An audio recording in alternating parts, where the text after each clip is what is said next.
स्थानापन्न व्हावं आणि शांततेत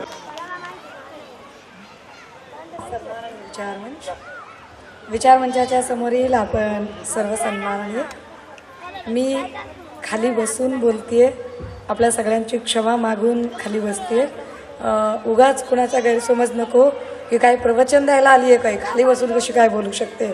परंतु मी पेशंट आहे, सर्जरी झाली आहे, सो उभं राहून किमान 1 वर्षभर तरी मला बोलता येणार नाही आणि म्हणून खाली बसून बोलते. हे आधी जरा स्पष्ट केलेलं बरं. सन्माननीय विचारमंचाच्या समोरील आपण सर्व सन्माननीय महाकारुणिक सम्यक संबुद्ध बहुजनांचे राजे शिवछत्रपती स्त्री उद्धारक क्रांतीबा आरक्षणाची मुहूर्तमेढ पहिल्यांदा इथं रोवणारे छत्रपती राजर्षी शाहू महाराज, या आरक्षणाला घटनात्मक आयाम देणारे बोधिसत्व युगप्रवर्तक विश्वरत्न. आता हे ओझरकरांना कदाचित परिचित असेल, कदाचित यातल्या बऱ्याच जणांनी मला आधीही ऐकलेलं असेल, तेव्हा त्यांना ही भूमिका माहीत असेल की मी बाबासाहेबांचा उल्लेख भारतरत्न असा करत नाही, कारण हल्ली लल्लू पंजू आणि चपडगंजू लोकांना भारतरत्न देण्याचा ट्रेंड राज्यकर्त्यांनी चालवलेला आहे. त्यामुळे विश्वरत्न डॉक्टर बाबासाहेब आंबेडकर, मनोरंजनातून प्रबोधन आणि प्रबोधनातून परिवर्तन हा नवा प्रवाह सांगणारे साहित्य सम्राट, लोकशाहीर, सत्यशोधक कॉम्रेड अण्णाभाऊ साठे, बिरसा मुंडा, तंट्या भिल्ल, मा सावित्री, मा रमाई, माझी जाई, फातिमा शेख, या सर्व आदर्शांना अभिवादन करत मंचावरील ज्येष्ठतम आमचे ज्येष्ठ बंधू तथा या राज्याचे सन्माननीय माजी सामाजिक न्याय मंत्री तथा सन्माननीय माजी महिला बालकल्याण मंत्री असे आमचे बंधू आयुष्यमान बबनरावजी घोलप साहेब, या कार्यक्रमाच्यासाठी आवर्जून उपस्थित असलेले आमचे दुसरे सन्मान्य पाहुणे आयुष्यमान राजू जाधवजी, आयुष्यमान राजा गांगुर्डेजी, बहुजन समाज पार्टीचे आमचे बंधू आयुष्यमान रवी काळेजी, आयुष्यमान हेमराजजी जाधव, आयुष्यमान प्रदीपजी अहिरे, आयुष्यमान लक्ष्मीकांतजी खैरनार, आयुष्यमान संजयजी कुटे, आयुष्यमान प्रवीणजी पवार, या जयंती उत्सव समितीचे अध्यक्ष आयुष्यमान मदन जाधवजी, आणि मला निमंत्रित करणारे आयुष्यमान दीपक सिरसाट असतील, आमचा स्वप्नील केदारी असेल, उमेश जाधव असतील आणि तमाम या जयंती उत्सव समितीचे सर्व सन्मान्य पदाधिकारी, विविध पक्ष गट आणि संघटनांचे सर्व मान्यवर पदाधिकारी आणि आपण सर्व भावांनो आणि बहिणींनो, खरंच दिवस चांगले आलेत असं म्हटलं पाहिजे. अच्छे दिन आएंगे नहीं आएंगे पता नहीं, लेकिन कम से कम इतना तो सही है कि बाबा साहब का जयंती समारोह हम इतने अच्छे गार्डन में मना रहे हैं, तो चलिए आज का दिन तो अच्छा है, कम से कम ये तो अच्छी बात है.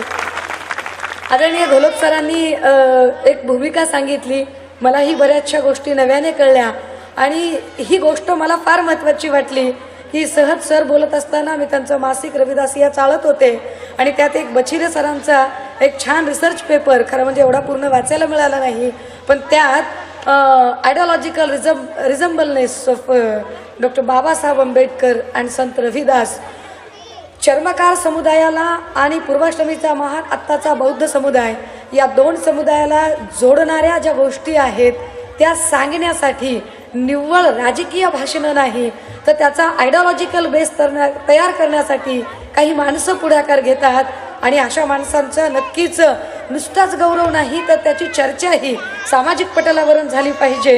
इतकं छान मासिक जे मला इथे बघायला मिळालं, मला जरा शंकाही वाटली की खरंच मी बबनराव घोलपांना भेटते का, कारण मी पहिल्यांदा त्यांना भेटते, परंतु बऱ्याचदा अशा अडचणी असतात की राजकीय लोक म्हटल्यावर मी थोडी स्केअर्ड असते, जरा घाबरून असलेलं बरं असतं. काही सांगता येत नाही ना कधी कोणी कसा गळ टाकेल. म्हणजे आत्तापर्यंत महाराष्ट्राच्या चळवळीला बारामतीकरांचा इतका अनुभव आहे की ते गळ टाकण्यात फारच पटाईत आहेत. त्यामुळे उगाच राजकीय माणसं दिसले की आम्हाला जरा भीतीच वाटते, जरा दसकीच भरल्यासारखी होते. आपण आपली साधी भटक्या विमुक्तातली माणसं. मंडळी, हे सगळं बोलत असताना इथे मी कुठल्या विषयावर मांडणी करावी असा एक माझ्यासमोरचा प्रश्न होता. मी बऱ्याच काही विचार करत होते की मी हे सांगावं का, मी हे सांगावं का, परंतु सर बोलत असताना आदरणीय घोलप सरांनी बोलताना एक आरक्षणाची भूमिका मांडली आणि मलाही असं वाटलं की निश्चितपणे या विषयावरती एक चर्चा झाली पाहिजे. परंतु आरक्षणावरती चर्चा करायची असेल तर राज्यघटनेवरती चर्चा होणं गरजेचं आहे. या देशाचं संविधान जे 26 नोव्हेंबर 1949ला इथे बाबासाहेबांनी बहाल केलं आणि त्याची अंमलबजावणी 26 जानेवारी 1950ला झाली. या संविधानाच्या संबंधाने आज घडीला जे काही मतप्रवाह चालू आहेत, ज्या पद्धतीने मांडणी चालू आहे, कालचे हाफ चड्डीतले जे आज फुल पॅन्टीत आलेले आहेत आणि जे वेगवेगळ्या प्रकारची मांडणी करत आहेत, या सगळ्यांचा परामर्श घेता निश्चितपणे या राज्यघटनेमध्ये असं काय सांगितलं. मला एक वाक्य अजून पुढे सांगितलं पाहिजे की घोलप सरांनी एक वाक्य छान सांगितलं की कुणी कितीही मोर्चे काढले आणि काहीही काढले तरी तुम्ही अस्वस्थ होण्याचं कारण नाही, कारण आरक्षण थांबणार नाही. मुळात आरक्षणाची कॉन्सेप्ट काय, ते आलं कुठून, कशासाठी, काय गरज, खूप आधी विचार केला तर मद्रास प्रांतामधल्या आरक्षणाची एक संकल्पना दिसते. त्याच्यानंतर राजर्षी शाहू महाराजांनी त्यांच्या नगरीमधलं 50% आरक्षणाची ती कल्पना मांडली होती. मग आरक्षणाची कल्पना भारतीय राज्यघटनेमध्ये बाबासाहेबांनी मांडली. तत्पूर्वी बाबासाहेबांनी 1930ला एक पुस्तक लिहिलं होतं. पुस्तकाचं टायटल होतं states and minorities. What is mean bye states and minorities? याला मराठीतलं याचं भाषांतर संस्थानी आणि अल्पसंख्याक समाज असं होतं. म्हणजे काय, जेव्हा सरदार वल्लभभाई पटेल या देशातली काही संस्थानिका बरखास्त करत होती, संस्थानिकांना बरखास्त करून त्यांना या संपूर्ण एक सलग असणाऱ्या भारतीय संघराज्यामध्ये समाविष्ट करून घेत होती, अगदी त्याच वेळेला संस्थानिकांचा जो प्रश्न निर्माण होत होता, त्यांना ट्रीट कुठल्या पद्धतीने करायचं यावर बाबासाहेब आयडिओलॉजिकल मांडणी करत होते. या पुस्तकाला राज्यघटनेची पूर्वपीठिकाही म्हटलं जातं. संस्थाने आणि अल्पसंख्याक समाजामध्ये बाबासाहेबांनी एक मांडणी केली होती की संस्थाने फार वरच्याच लेवलला आहेत, अल्पसंख्याक समाज फार खाली आहे. अजून एक गोष्ट लक्षात घ्या, अल्पसंख्याक कोणाला म्हणावे. काही लोकांच्या मनात अशी शंका असेल की अल्पसंख्याक कोण असतात, की ज्यांचं पॉप्युलेशन कमी आहे ते लोक अल्पसंख्याक असतात का? नेवर. ज्यांचं पॉप्युलेशन कमी आहे ते लोक कधीच अल्पसंख्याक नसतात. असं असेल तर या देशामधले मारवाडी किंवा या देशातले ब्राह्मण हे अल्पसंख्याक राहिले असते. मुळात अल्पसंख्याकाचा अर्थ जो बाबासाहेबांनी कॉन्स्टिट्यूशन मध्ये विशद केलेला आहे तो असा आहे, a people who have not political representative. A people who have not a political representative in parliament are called as a minority. ज्या लोकांचं संसदेत काहीच राजकीय प्रतिनिधित्व नाही असे लोक मायनॉरिटीज मध्ये येतात त्यांना अल्पसंख्य म्हणायचे. म्हणजे कोण? मग इथला अगदी कंजारभाट असेल, लाड लक्ष्मी असेल, कडेकपारी असेल, माकडवाला असेल, जोशीवाला असेल, अस्वलवाला असेल, दरवेशी असेल, इथले जे जे लोक, सिक्कलगार असेल, सिकलियार असेल, इथला तो घागरीला कलई करणारा माणूस असेल, हे सगळेच्या सगळे लोक अल्पसंख्याक आहेत. यांचं कुठेही पार्लमेंटमध्ये रिप्रेझेंटेशन नाहीये. या लोकांना अल्पसंख्याक म्हणायचे. बाबासाहेब म्हणतात संस्थानिक अतिशय वर आहेत, अल्पसंख्याक अतिशय खाली आहेत. मग काय करा, संस्थानिकांचे काही अधिकार कमी करा, मग ते खाली येतील, आणि अल्पसंख्याकांना काही अधिकार जास्तीचे द्या, मग ते वर येतील.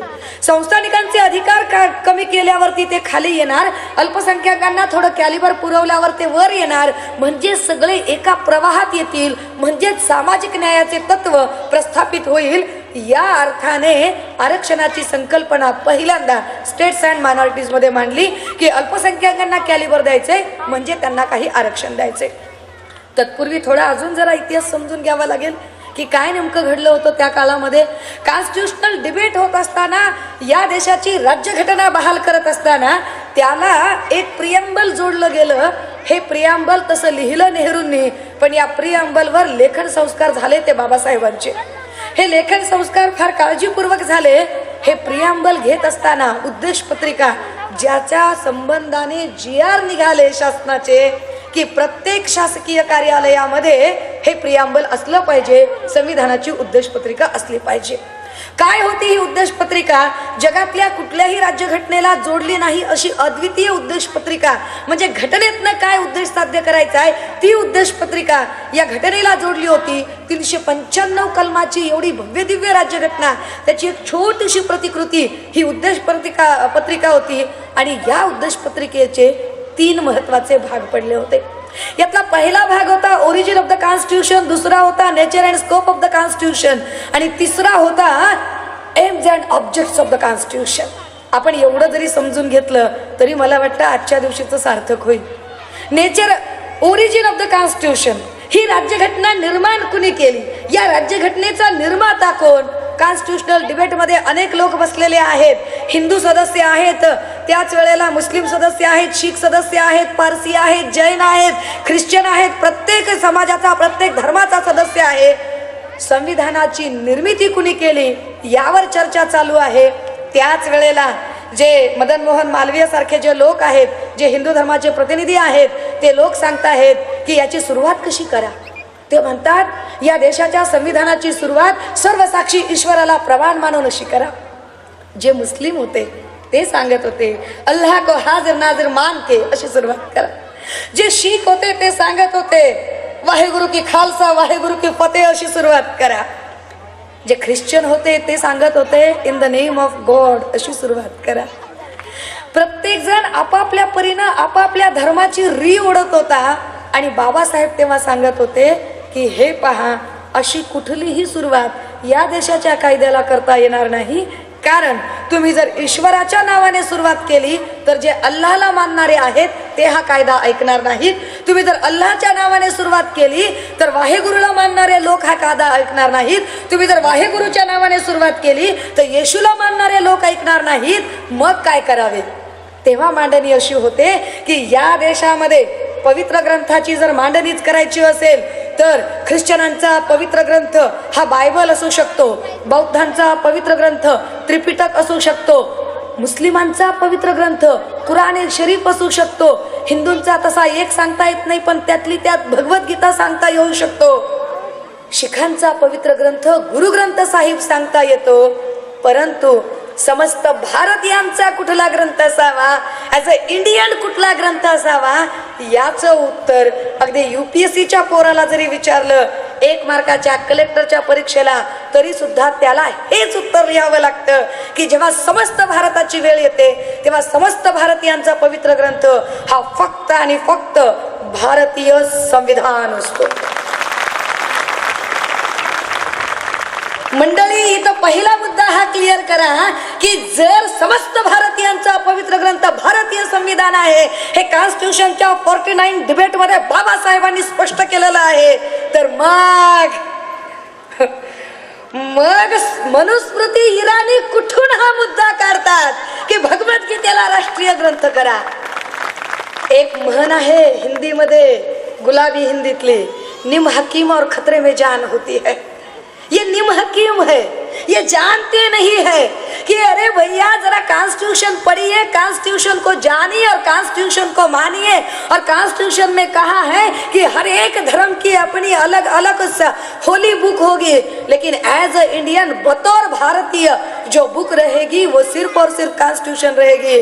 लेकिन मनुस्मृति ईरानी अगर पढ़ी लिखी होती तो शायद वो ये बात जानती. वो तो पढ़ी लिखी है ही नहीं.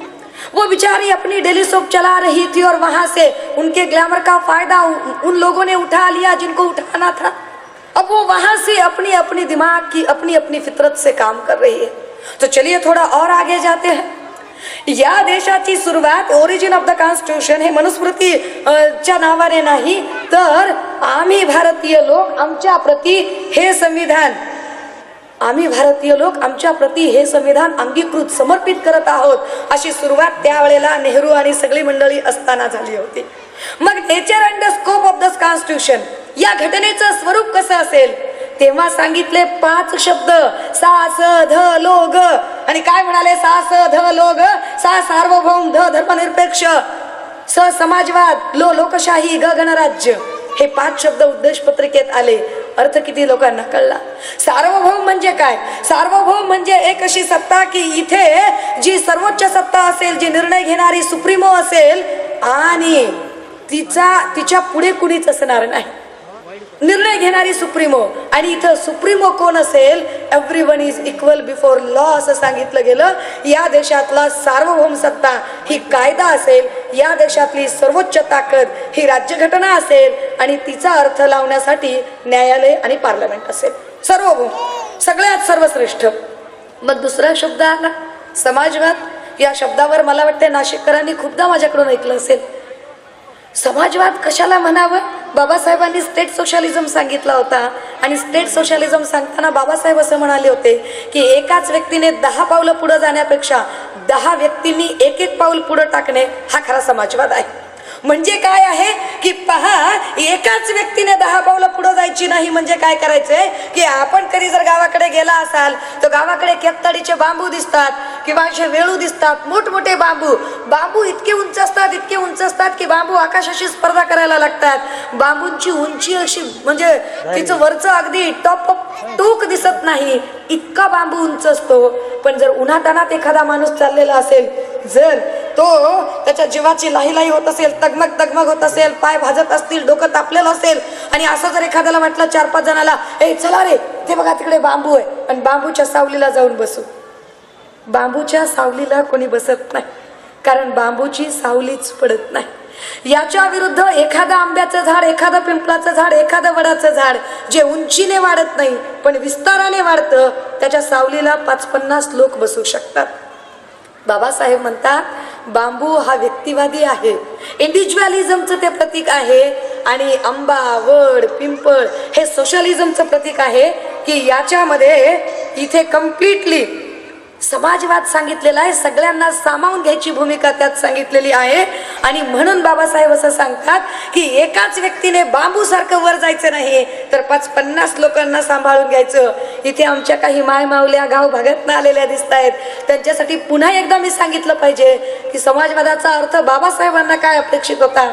तर बाबासाहेबांनी सोपं करून सांगायचं म्हटलं तर समाजवादाचा अर्थ बाबासाहेबांच्या नजरेतनं असा होता की एकट्याचीच उंच माडी, एकट्याच्याच माडी समोर लांब लचक गाडी, एकट्याच्याच बायकोला सिल्कची साडी, एकट्याच्याच घरी डायनिंग टेबल, केल्विनेटरचा फ्रीज, पंचपक्वान्न, पुरणपोळी, साजूक तूप, सोबत दूध, दुधावर साय. आणि समाजाचं काय? समाज गेला का बोंबलत सगळं.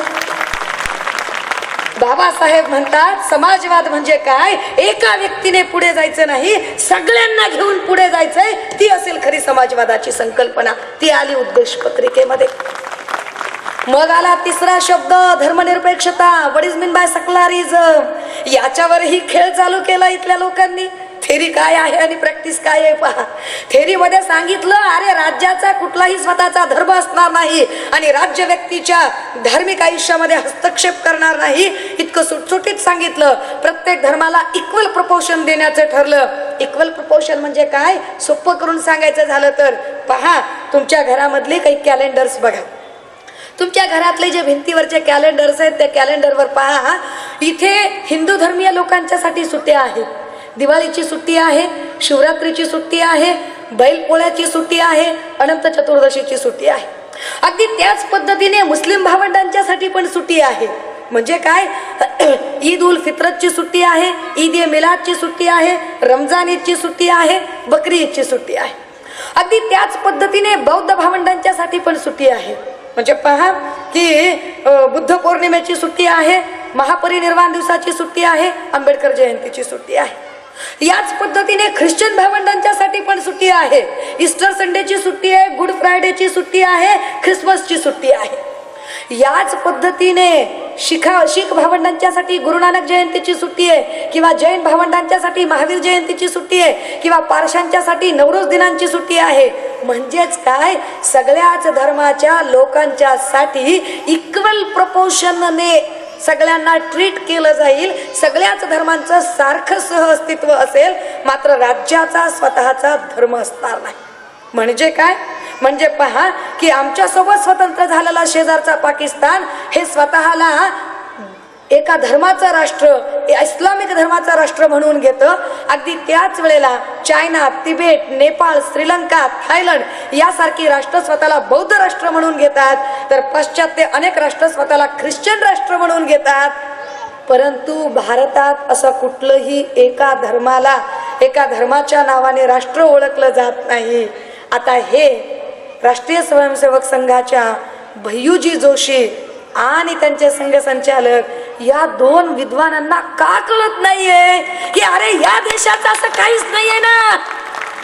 हे लक्षातच येत नाहीये त्यांच्या की राज्याचा स्वतःचा असा काही धर्म नाहीये, राज्य कुणाच्या धार्मिक आयुष्यामध्ये हस्तक्षेप करणार नाहीये.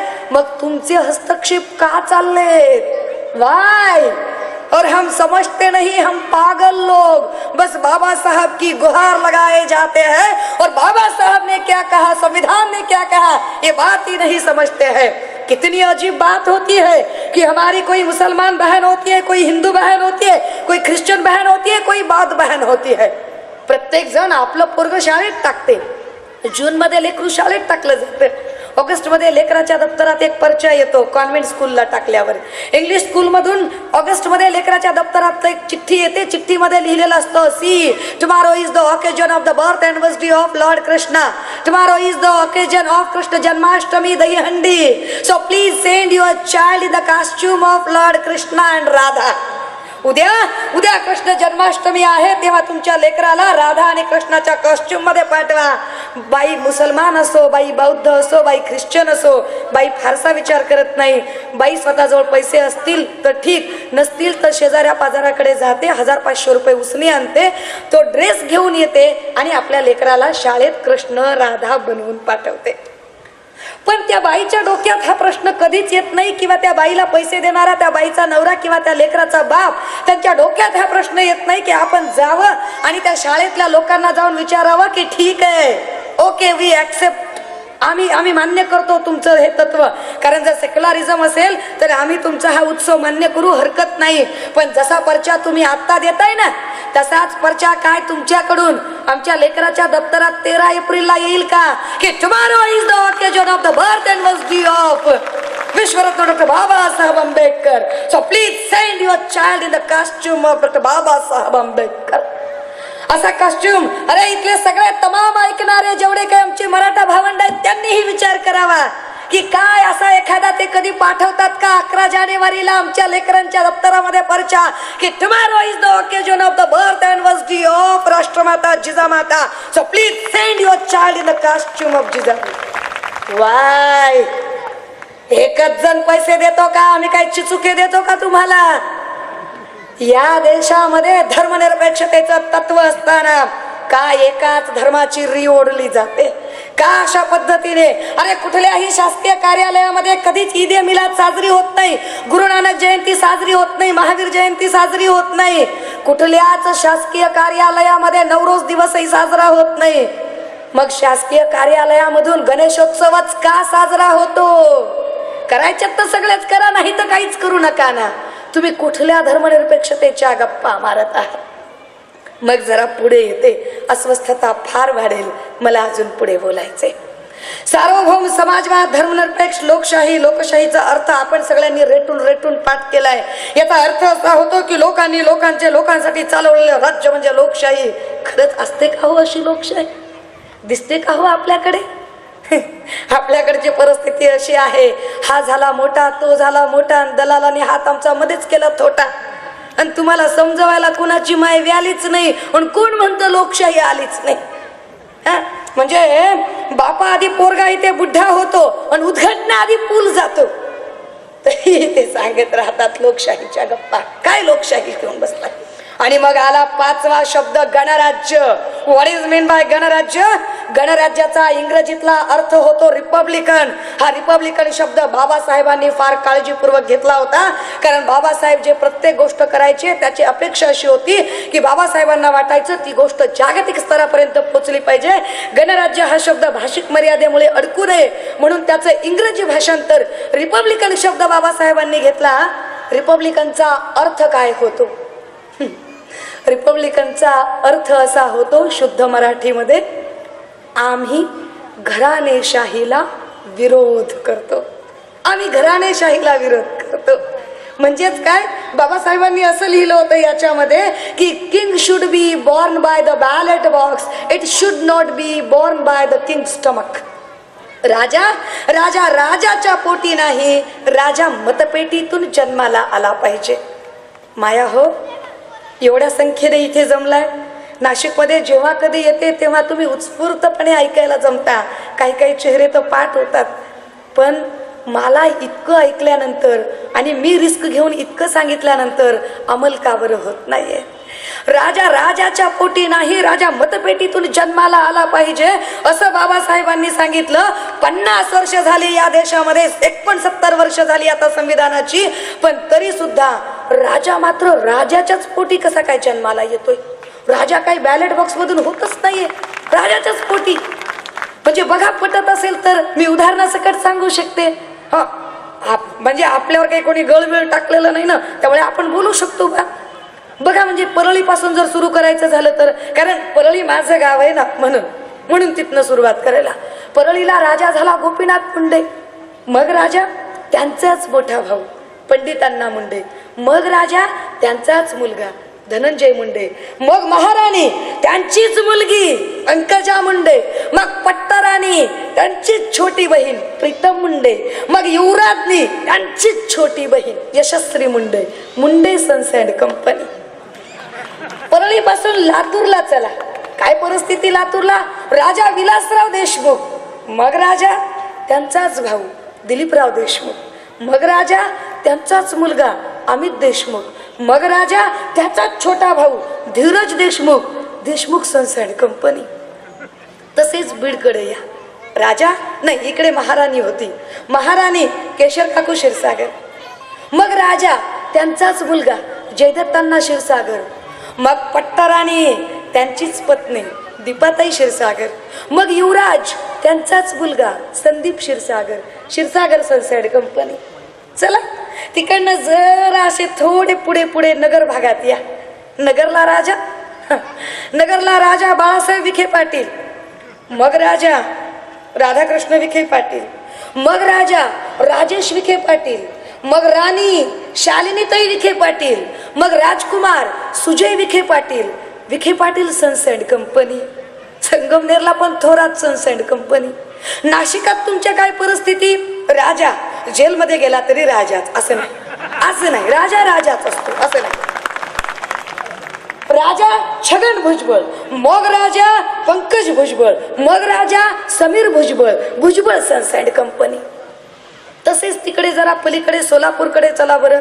सोलापूरला राजा विजयसिंग मोहिते पाटील.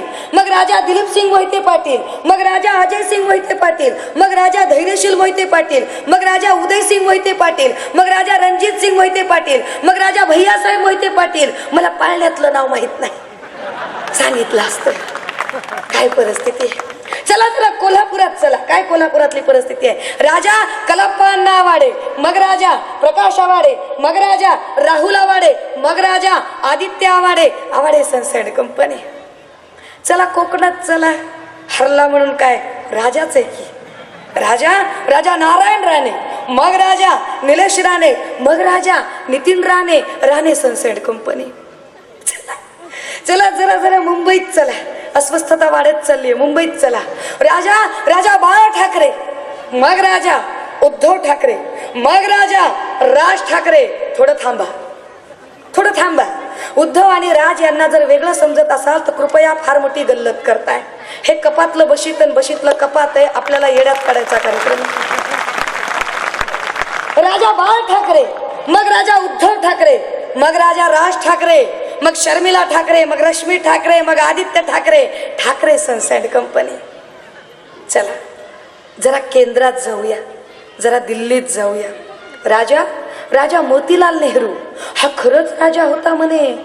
ह्याचं धोतर परदेशात इस्त्रीला जायचं म्हणे. पार्लमेंटच्या ज्या कुठल्या दारात तो बाहेर पडायचा त्या दारात त्या काळची महागडी पद्मिनी गाडी त्याच्यासाठी थांबलेली असायची म्हणे. राजा मोतीलाल नेहरू. मग राजा जवाहरलाल नेहरू. मग महाराणी इंदिरा गांधी. मग राजकुमार राजीव गांधी. मग पट्टाराणी सोनिया गांधी. मग युवराज राहुल गांधी. मग प्रियंका गांधी वडेरा अरोरा करेरा.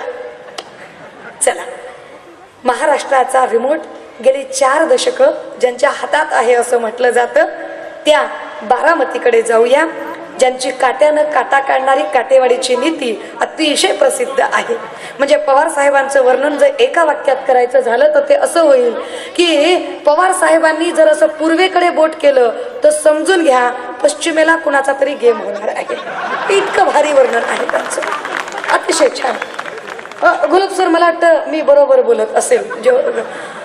आता पवार साहेबांच्या घरात बघा राजा यशवंतराव चव्हाण. मग दत्तक राजा शरद पवार. मग राजा राजेंद्र पवार. मग राणी सुनंदा पवार. मग सुनेत्रा पवार. मग अजित पवार. आता अजित पवारांचा पोरगाही येतोय पार्थ पवार. मग सुप्रिया सुळे. मग विळे. मग खिळे. मग पाळे मुळे. घ्या खरडून घ्या. अरे अरे कांबळे, बनसोडे, जोगदंड, वाघमारे, फुसे, गजबिये, खोब्रागडे, मेश्राम, अंधारे, जाधव, बियाला तरी आहे का कुठं बघा, खरबुड मरबुड एखादं घ्या ऍडजस्ट करून तुमच्या सोबत म्हणून. आणि एक घोलप एखादं खरबुड नाव गेलं तर पटत नाही ना, परवडतच नाही ना, नाही परवडत त्यांना. समजून घेतलं पाहिजे, कळपात राहिल्यावर शिकार होत नाही. आमचे जेव्हा कळपाच्या बाहेर जातात तेव्हा बाहेर जाण्यानी समजून घेतलं पाहिजे की शिकार होणे कदाचित सहज शक्य आहे. गणराज्याचा अर्थ सांगितला होता की आम्ही घराणेशाहीला विरोध करतो. या देशात घराणेशाही नसली पाहिजे. पण महाराष्ट्राच्या राजकारणामध्ये गेल्या 60 वर्षाचा जर इतिहास पाहिला तर इथे अशी निवडक प्रत्येक जिल्ह्याचे जसे संस्थानिक तयार झालेत आणि त्या संस्थानिकांनी आपापली राज्य अशी शाबूत ठेवलेली आहेत.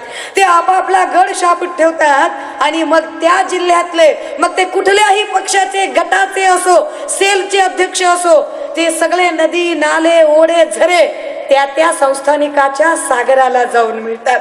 त्यांनी कितीही बेंबीच्या देठापासून बाबासाहेब सांगितलं तरी. दुसरा भाग झाला nature and scope of the constitution. मग तिसरा भाग AIIMS and objects of the constitution. या घटनेने साध्य काय करायचे होते? या घटनेने साध्य करायची होती दर्जा व संधीची समानता. सर्व व्यक्ती समान आहेत हे साध्य करायचे होते. परंतु तसे चित्र काही दिसत नाही. जर दर्जा व संधीची समानता जर या देशात दिसली असती तर कदाचित आपल्याला लक्षात आलं असतं की पहा, एखाद्या पोराने चुकून ट्रॅफिकचा सिग्नल तोडला तर पोलीस त्याला 2 घंटे तिथेच अडवून धरतो, त्याला पुढे जाऊ देत नाही. पण त्याच वेळेला करोडो रुपये बुडवणारा विजय माल्या मात्र यांच्या बातम्यांचा ग्लॅमरस हिरो ठरतो. हे अजिबात सगळ्यांना समान वागणूक देत नाही. म्हणजे आपण जर 10-5 हजाराचं शासकीय योजनेतलं कर्ज मागायला गेलो तर 50 कागद मागायला ते तयार असतात. मल्ल्यासाठी मात्र ते बँक मॅनेजर घरात जाऊन साहेब घ्या, घ्या साहेब, साहेब घ्या, घ्या साहेब, आम्ही द्यायला तयार आहोत. का असं होतं? कशासाठी? मग चला जरा संविधानाकडे जाऊया. संविधानातलं कलम क्रमांक 1 असं सांगतं की या देशाचं नाव भारत असेल. राजा भरतच्या इतिहासावरून या देशाचं नाव भारत असेल. आणि हा सगळा परिसर जर सिंधू नदीच्या खोऱ्यातला परिसर आहे तर वेस्टर्न कंट्रीज मधले लोक याला इंडस व्हॅली असं म्हणतात. मग इंडस व्हॅलीत राहणाऱ्या लोकांचा उल्लेख ते इंडियन्स असा करतात. म्हणून याचं इंग्रजीतलं भाषांतर हे इंडिया असं असेल. आता पुन्हा आपण समजून घ्यावं की या देशाचं नाव इंग्रजीतून इंडिया असेल आणि आपल्या भारतीय भाषेत ते भारतच असेल असं कायद्याने लिहून ठेवलेलं आहे. एवढंच नाही तर या देशाचे इतर देशाशी जेव्हा कधी व्यापारी तह करार होतात तेव्हा ते करार होत असताना भारत आणि श्रीलंका, भारत आणि जपान, भारत आणि अमेरिका, भारत आणि चायना, भारत आणि इटली असे करार होतात. कुठल्याही कराराच्या कागदपत्रावरती हिंदुस्तान आणि अमेरिका, हिंदुस्तान आणि श्रीलंका असा शब्द लिहिलेला नसतो. गोलब सर, आपण सरकार पक्षात होतात. Let me correct if I am wrong. मी जर चुकत असेल तर आपण मला दुरुस्त करा की जर या देशातल्या कुठल्याही कागदपत्रावरती तुम्ही हिंदुस्तान असा शब्द कागदोपत्री लिहूच शकत नाही तर या देशाचे प्राईम मिनिस्टर आणि इथले तमाम RSSचे लोक का हिंदुस्तान हिंदुस्तान असं म्हणतात. आणि मग असं म्हणणे देशद्रोह होत नाही का? हे देशद्रोहाची व्याख्या कुणाला सांगतात? म्हणजे मुसलमानांच्या बाबत बोलायला गेले की मग त्यांची देशभक्त, देशद्रोह ही व्याख्या सर्रास सुरू होते. अरे मुसलमान का इथला नागरिक नाही का? आणि तो देशभक्त की देशद्रोही हे ठरवण्याचा अधिकार यांना कुणी दिला? हे कोण ठेकेदार आहेत ठरवणार? म्हणजे भारत पाकिस्तानची मॅच सुरू झाली आणि भारत जिंकला तर फटाके वाजलेच पाहिजेत. पण त्यातली त्यात सगळ्यात जास्त फटाके मुस्लिम मोहल्ल्यात वाजले पाहिजेत. आणि जर मुस्लिमांना खायला काही नाही तर त्यांनी काय करावं? तर ज्यांच्या घरात पैसे नाहीत त्यांनी घरावरचे पत्रे विकावे पण फटाके जरूर वाजवावेत. त्याच्याशिवाय ते देशभक्त सिद्ध होणार नाही. कुठला कायदा सांगताय ते? कुठली व्यवस्था सांगताय? चला जरा पुढे जाऊ. फारच अस्वस्थता वाढेल. मी फारच महत्वाची कलमं घेते कारण 395 कलमं मला बैजवार इथं घेता येणं शक्य नाही, वेळेची मर्यादा आहे. मी डायरेक्ट चॅप्टर 3 मध्ये जाते.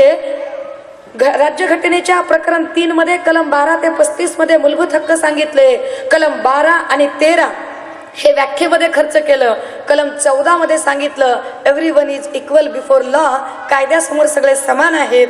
पण आजही असं चित्र दिसत नाही. म्हणजे पहा, पंढरपूरच्या वारीमध्ये 2 महिने चालणारे पायी चालणारे लोक आहे तिथे थांबलेले असतात.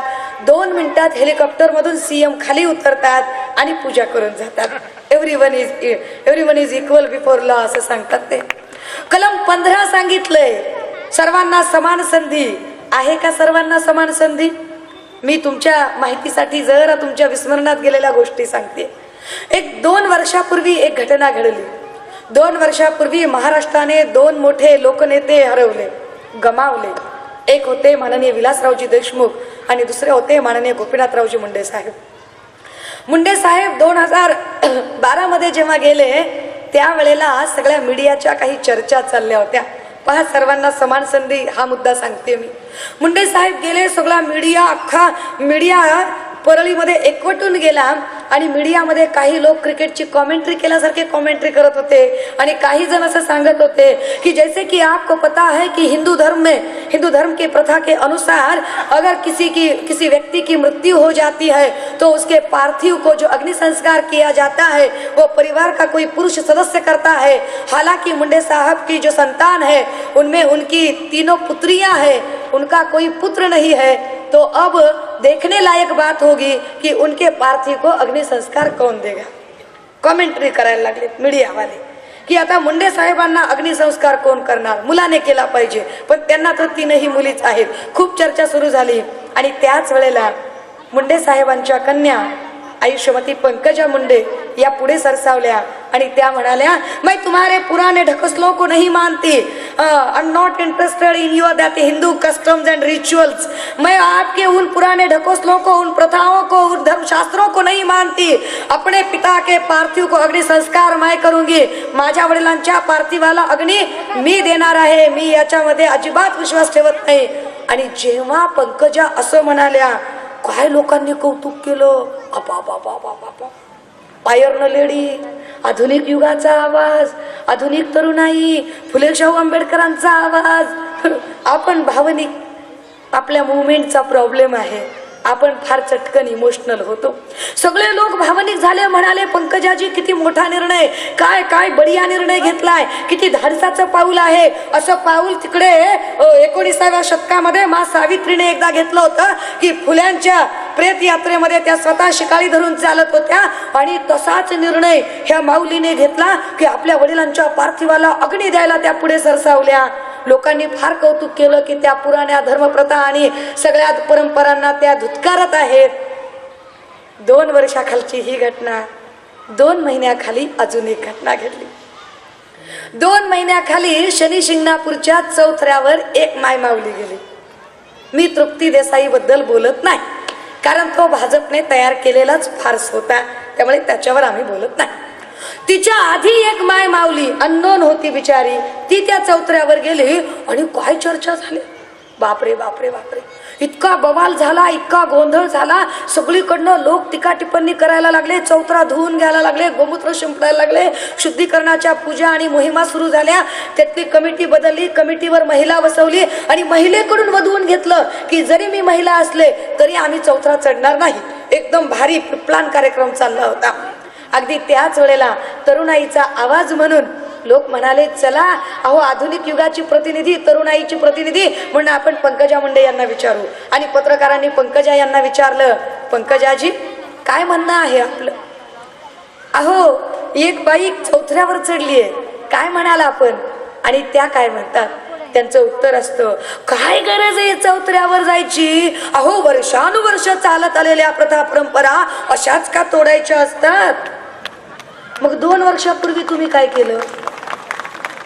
याचा अर्थ असा की 2 वर्षापूर्वीची त्यांची कृती ही फुले शाहू आंबेडकरी विचारांनी भारावलेली कृती नव्हती. 2 वर्षापूर्वीची त्यांची कृती ही आधुनिक युगाची कृती नव्हती. 2 वर्षापूर्वीची त्यांची कृती हे राजकीय वारसदार आणि आपण आहोत हे अधोरेखित करणारी आणि त्यांचे तत्कालीन त्या काळचे प्रतिस्पर्धी धनंजय मुंडे यांना शह देणारी अशीच ती कृती होती. याच्या पलीकडे त्याचं विश्लेषण होत आहे. कशी सर्वांना समान संधी असेल? कलम 16 भेदभावास प्रतिबंध सांगितला, अजिबात भेदाभेद करायचा नाही. पण भेदाभेद केलाच जातो की, किती भेदाभेद, अव्यक्त भेदाभेद आहे, बोलून दाखवलं जात नाही. थेरी खूप छान आहे, पण प्रॅक्टिस कशी आहे, बोलून दाखवलं जात नाही पण भेद केला जातो. कसा तर पहा, आपल्याकडे 73वी आणि 74वी घटना दुरुस्ती झाली आणि 73व्या आणि 74व्या घटना दुरुस्तीनुसार महिलांना झेडपी, पंचायत समिती, ग्रामपंचायत, महानगरपालिका, नगरपालिका, नगर परिषद यांच्यामधून पहिल्यांदा 33% आरक्षण दिलं गेलं, आता 50% दिलं गेलं. पण 50% आरक्षणामधून ज्या महिला पुढे येतात, खरोखरच त्या महिला सरसकटपणे त्यांना तिकीट दिली जातात का? सरसकटपणे त्यांना राजकीय प्रतिनिधित्व दिलं जातं का? अजिबात नाही. ज्या ज्या पुरुषांनी राजकारणात हयात घालवली पण चुकून ती जागा महिलेला पडली, ते आपल्याच घरातल्या महिलेला पुढे करतात आणि आपल्याच घरातली महिला निवडून आणण्याचा प्रयत्न करतात. सर्वसामान्य अगदीच कॉमन घरातली जी बाई असते तिला राजकारणात ते अजिबात संधी द्यायला तयार नसतात. त्यांना त्यांच्या घरातली स्त्री पुढे आणणे जास्त महत्वाचे वाटते. आणि ज्या गिन्या चुन्या महिला ज्या राजकारणात आमदारकी खासदारकीला दिसतात, यातली एकही बाई सोन्याचा चमचा तोंडात ठेवूनच जन्माला आलेली बाई आहे. यातली एकही संघर्षातनं पुढे आलेली नाही. मग त्या प्रणिती शिंदे असो, त्या सुषमा स्वराज असो, त्या पंकजा मुंडे असो, त्या शालिनी विखे पाटील असो किंवा अजून कुणी असो, ही सगळीच्या सगळी नावं, ही एसीतली नावं पुढे येतात. तीही कशी आली की ज्या ज्या पुरुषांना पुढचं राजकारण करायचं होतं, but at the same time आपापल्या मतदारसंघावरची पकडही ढिली होऊ द्यायची नव्हती, त्यांनी आपल्या घरातल्या स्त्रिया बाहेर काढल्या. उदाहरणादाखल सुशील कुमार शिंदेंना दिल्लीचं राजकारण करायचं होतं, म्हणून मग सुशील कुमारांनी सोलापूरच्या राजकारणावरची पकड ढिली होऊ नये म्हणून विश्वासू मेंबर म्हणून आपल्याच घरातली आपली मुलगी राजकारणात आणली. अगदी त्याच वेळेला राधाकृष्ण विखे पाटलांना मुंबईतलं राजकारण बघायचं होतं महाराष्ट्राचं, पण नगरच्या राजकारणावरची पकड ढिली होऊ नये म्हणून त्यांनी शालिनी ताईंना राजकारणात आणलं. म्हणजे राजकारणात आणताना सुद्धा एकतर सर्वसामान्यांच्या बायका आणल्या नाही आणि ज्या आपल्याच घरातल्या बायका आणल्या त्याही काही समतामूलक विचारसरणीतनं आणल्या नाही, तर त्या फक्त आणि फक्त आपले राजकीय मोहरे म्हणून आणल्या. आणि किती वाईट परिस्थिती आहे की कित्येक असे बदमाश बाबासाहेबांचं नाव घेणारे तेही आपल्याच बायकांना पुढे करतात, ते इतरांच्या बायकांना नाही. इतरांच्या बायका फक्त मेळाव्यांसाठी आणायच्या आणि मेळाव्यांना बायकांनी जमायचं, बचत गटांचे मेळावे करायचे. बचत गटांचे मेळावे म्हणजे सरळ सरळ पॉलिटिकल बूथ बांधणी त्यांनी सुरू केली. एकाही बचत गटाच्या मेळाव्यातनं बायकांच्या अपलिफ्टमेंटची चर्चा झाली नाही. मग तो सुप्रिया सुळेने घेऊ किंवा फौजिया खानने घेऊ, एकानेही चर्चा केली नाही. मी जरा पुढे जाते. कलम 17 मध्ये अनुसूचित जातीच्या संबंधाने याच्यावर 1989 कायदा झाला, पण हा कायदा चुकीच्या वेळेमध्ये झाला. मी कलम 18 कडे जाते. कलम 18, जन्माने आलेल्या पदव्या रद्द कराव्या लागतील. कुठल्या पदव्या आहेत जन्माने आलेल्या? पाटील, देशपांडे, कुलकर्णी, जोशी, अमात्य, देसाई, सरदेसाई, जहागीरदार, सरपोतदार, वतनदार या ज्या पदव्या आहेत त्या इथून पुढे रद्द होतील. आणि कुठल्या पदव्या राहतील? ज्या कर्तृत्वाने आलेल्या पदव्या आहेत त्याच पदव्या राहतील. म्हणजे कुठल्या? अशोक चक्र, वीर चक्र, परमवीर चक्र, पद्मश्री, पद्मभूषण, पद्मविभूषण, भारतरत्न, साहित्य अकादमी, ज्ञानपीठ अशा ज्या कर्तृत्वातनं आलेल्या पदव्या आहेत याच पदव्या शिल्लक राहतील, असं घटनेमध्ये कलम 18 नुसार लिहून ठेवलं. मग आलं कलम 19. कलम 19 मध्ये 7 प्रकारची स्वातंत्र्य दिली. या 7 प्रकारच्या स्वातंत्र्यात एक स्वातंत्र्य होतं बोलण्याचे स्वातंत्र्य. मी जी आज बोलू शकते just because of that Indian constitution, भारतीय राज्यघटनेने मला दिलेला तो अधिकार आहे. सभा घेण्याचे स्वातंत्र्य, म्हणजे मदन जाधव साहेबांनी ही सभा भरवली तर हे स्वातंत्र्य घटनेमुळे मिळालं, कलम 19 मुळे. लिहिण्याचे स्वातंत्र्य, जी माणसं पुस्तकं लिहित आहेत कलम 19 नुसार आहे. छापण्याचे स्वातंत्र्य कलम 19 नुसार आहे. अगदी त्याच वेळेला संचार स्वातंत्र्य म्हणजे काय, कुणीही कुठेही जाऊन राहू शकतं. म्हणजे काय पहा की महाराष्ट्रातला माणूस केरळमध्ये जाऊ शकतो, केरळमध्ये राहू शकतो, व्यवसाय करू शकतो, संपत्ती घेऊ शकतो. केरळमधला माणूस कर्नाटकात जाऊ शकतो, राहू शकतो, संपत्ती घेऊ शकतो. कर्नाटकातला माणूस तमिळनाडूत जाऊ शकतो, राहू शकतो, संपत्ती घेऊ शकतो. तमिळनाडूतला माणूस बिहारमध्ये जाऊ शकतो, राहू शकतो, संपत्ती घेऊ शकतो. आणि बिहार मधला माणूस महाराष्ट्रात येऊ शकतो, राहू शकतो, संपत्ती घेऊ शकतो. जर हे कलम 19 नुसार सांगितलेलं आहे तर मग who is Raj Thackeray, who is? अरे बाबासाहेबांची राज्यघटना इतकी चांगली सांगितलेली असताना या राज्यघटनेचा एकही शब्द न बदलता संपूर्ण घटना बदलण्याची षडयंत्र रचणारी ही माणसं तरी कोण? कोणी सांगितलं यांना? आणि हे सांगतात अशी पुस्तकं हातात घेऊन घेऊन शिवाजी पार्कच्या मैदानावर सांगतात, पहा बाबासाहेबांनी काय लिहिलं, पहा बाबासाहेबांनी काय लिहिलं. आणि राज ठाकरे वेड्यात काढतात सगळ्यांना. आणि आमचा एकही नेता तोंडात दात नसल्यासारखा ऐकत राहतो की अरे ठाकरे साहेब तुम्ही खोटं बोलताय, सरळ सरळ एवढ्या लोकांसमोर तुम्ही खोटी मांडणी करताय. कुणीही विचारत नाही त्यांना, नाही विचारलं जात. क्यों नहीं पूछेंगे भैया, वो तो बस आमादा है, वो तो बस अब उनकी हालत यह है कि वो निकल भी नहीं रहे हैं और वहाँ रह भी नहीं पा रहे हैं. उनके ऊपर अब एक नई फिल्म बनेगी शायद, दिल दिया और दर्द लिया. पाठिंबा दिला आणि दर्द घेतला, दुसरी काहीच फिल्म असू शकत नाही. काय परिस्थिती वाईट आहे. चला जरा पुढे जाऊया. कलम 20, 21, 22 सांगितलं गेलं. कलम 20, 21, 22 मध्ये शोषणापासूनचे अधिकार सांगितले गेले की कुणाचंही शोषण करता येणार नाही. खाणीमध्ये किंवा कामगार किंवा फॅक्टरीमध्ये बालमजूर ठेवता येणार नाहीत. कुठल्याही माय माऊलीला सक्तीची वेश्या व्यवसाय तिला करायला भाग पाडता येणार नाही. कुठल्याही स्त्री पुरुषांची खरेदी किंवा विक्री, ह्युमन ट्रॅफिकिंग करता येणार नाही. अशा प्रकारचे अधिकार हे 22, 23, 24 मध्ये सांगितले. मग कलम 32 आलं. मी जाणीवपूर्वक फक्त महत्वाची कलम सांगते. कलम 32 मध्ये मग 5 प्रकारचे अर्ज सांगितले. हे 5 प्रकारचे अर्ज जर मूलभूत हक्कावर जर गदा आली तर ह्या 5 प्रकारच्या अर्जानुसार तुम्ही दाद मागू शकता.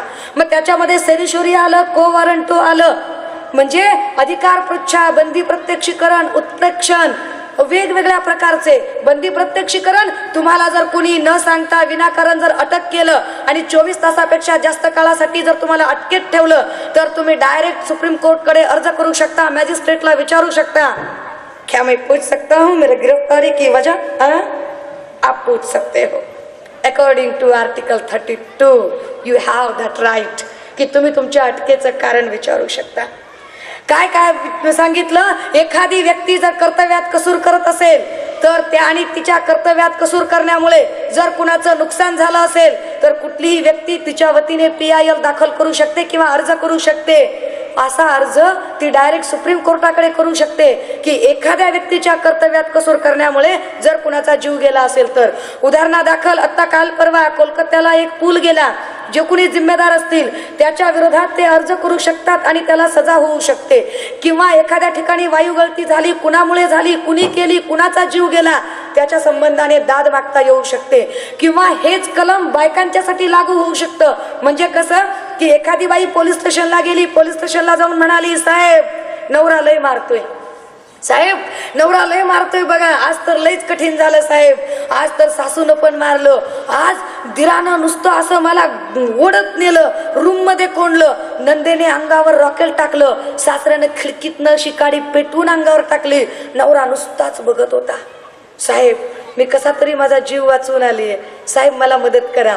अकॉर्डिंग टू आर्टिकल 498 याच्यासाठीचा एक FIR फाडायला पाहिजे. पण होतं काय की FIR फाडण्याच्या ऐवजी इतक्यात जो कोणी आरोपी नवरा असतो त्या नवऱ्याचा मित्र किंवा अजून कोणी येतात आणि PIला सांगतात, साहेब चहा पाण्याला चला. चहा पाण्याला नेलं जातं त्याला. असं कुठल्या प्रकारचं चहा पाणी होतं कुणास ठाऊक.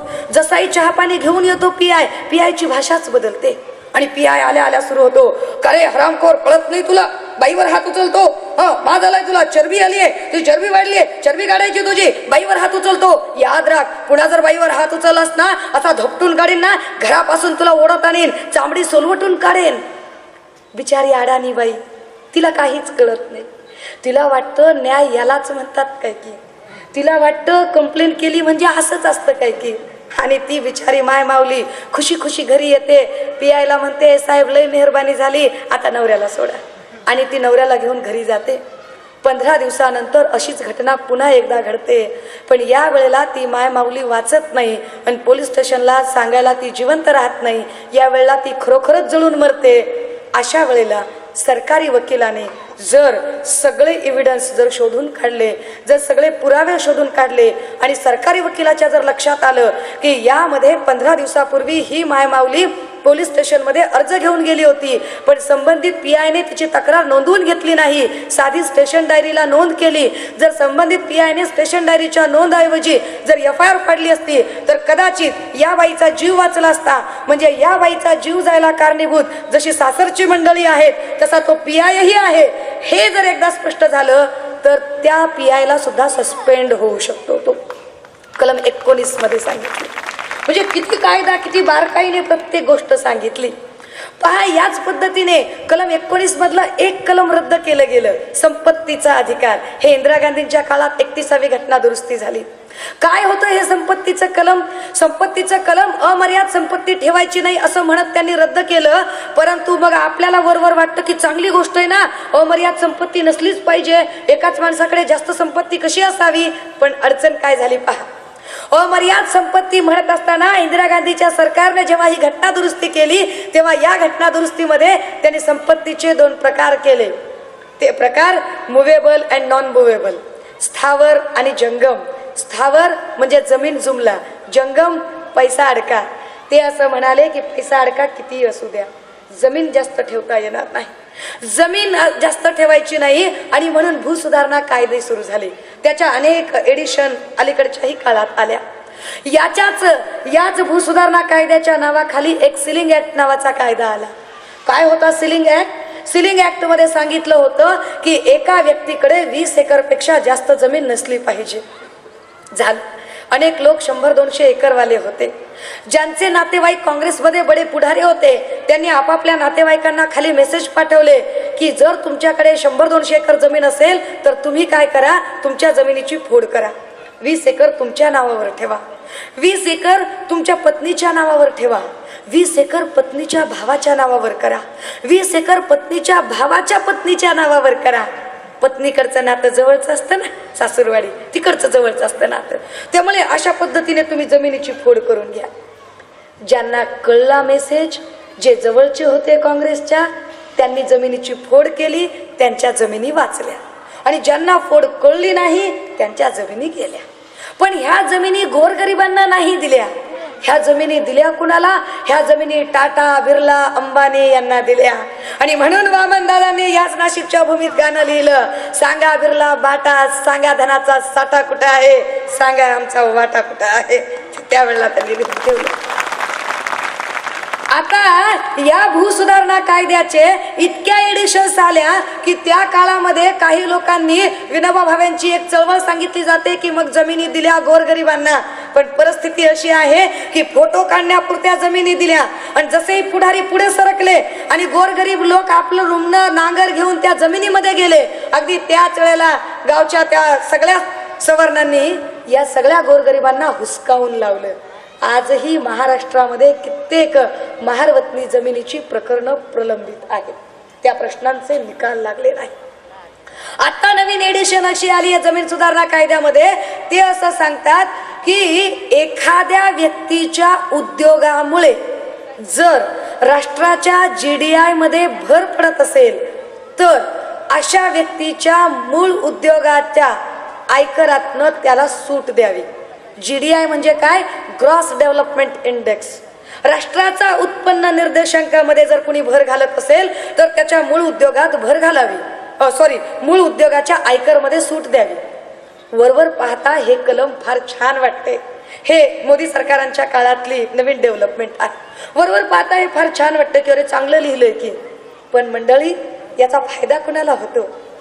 राष्ट्राच्या GDI मध्ये भर घालणारा उद्योग या व्याख्येमध्ये बसवतात ते कुणाला? लवासा प्रोजेक्टला.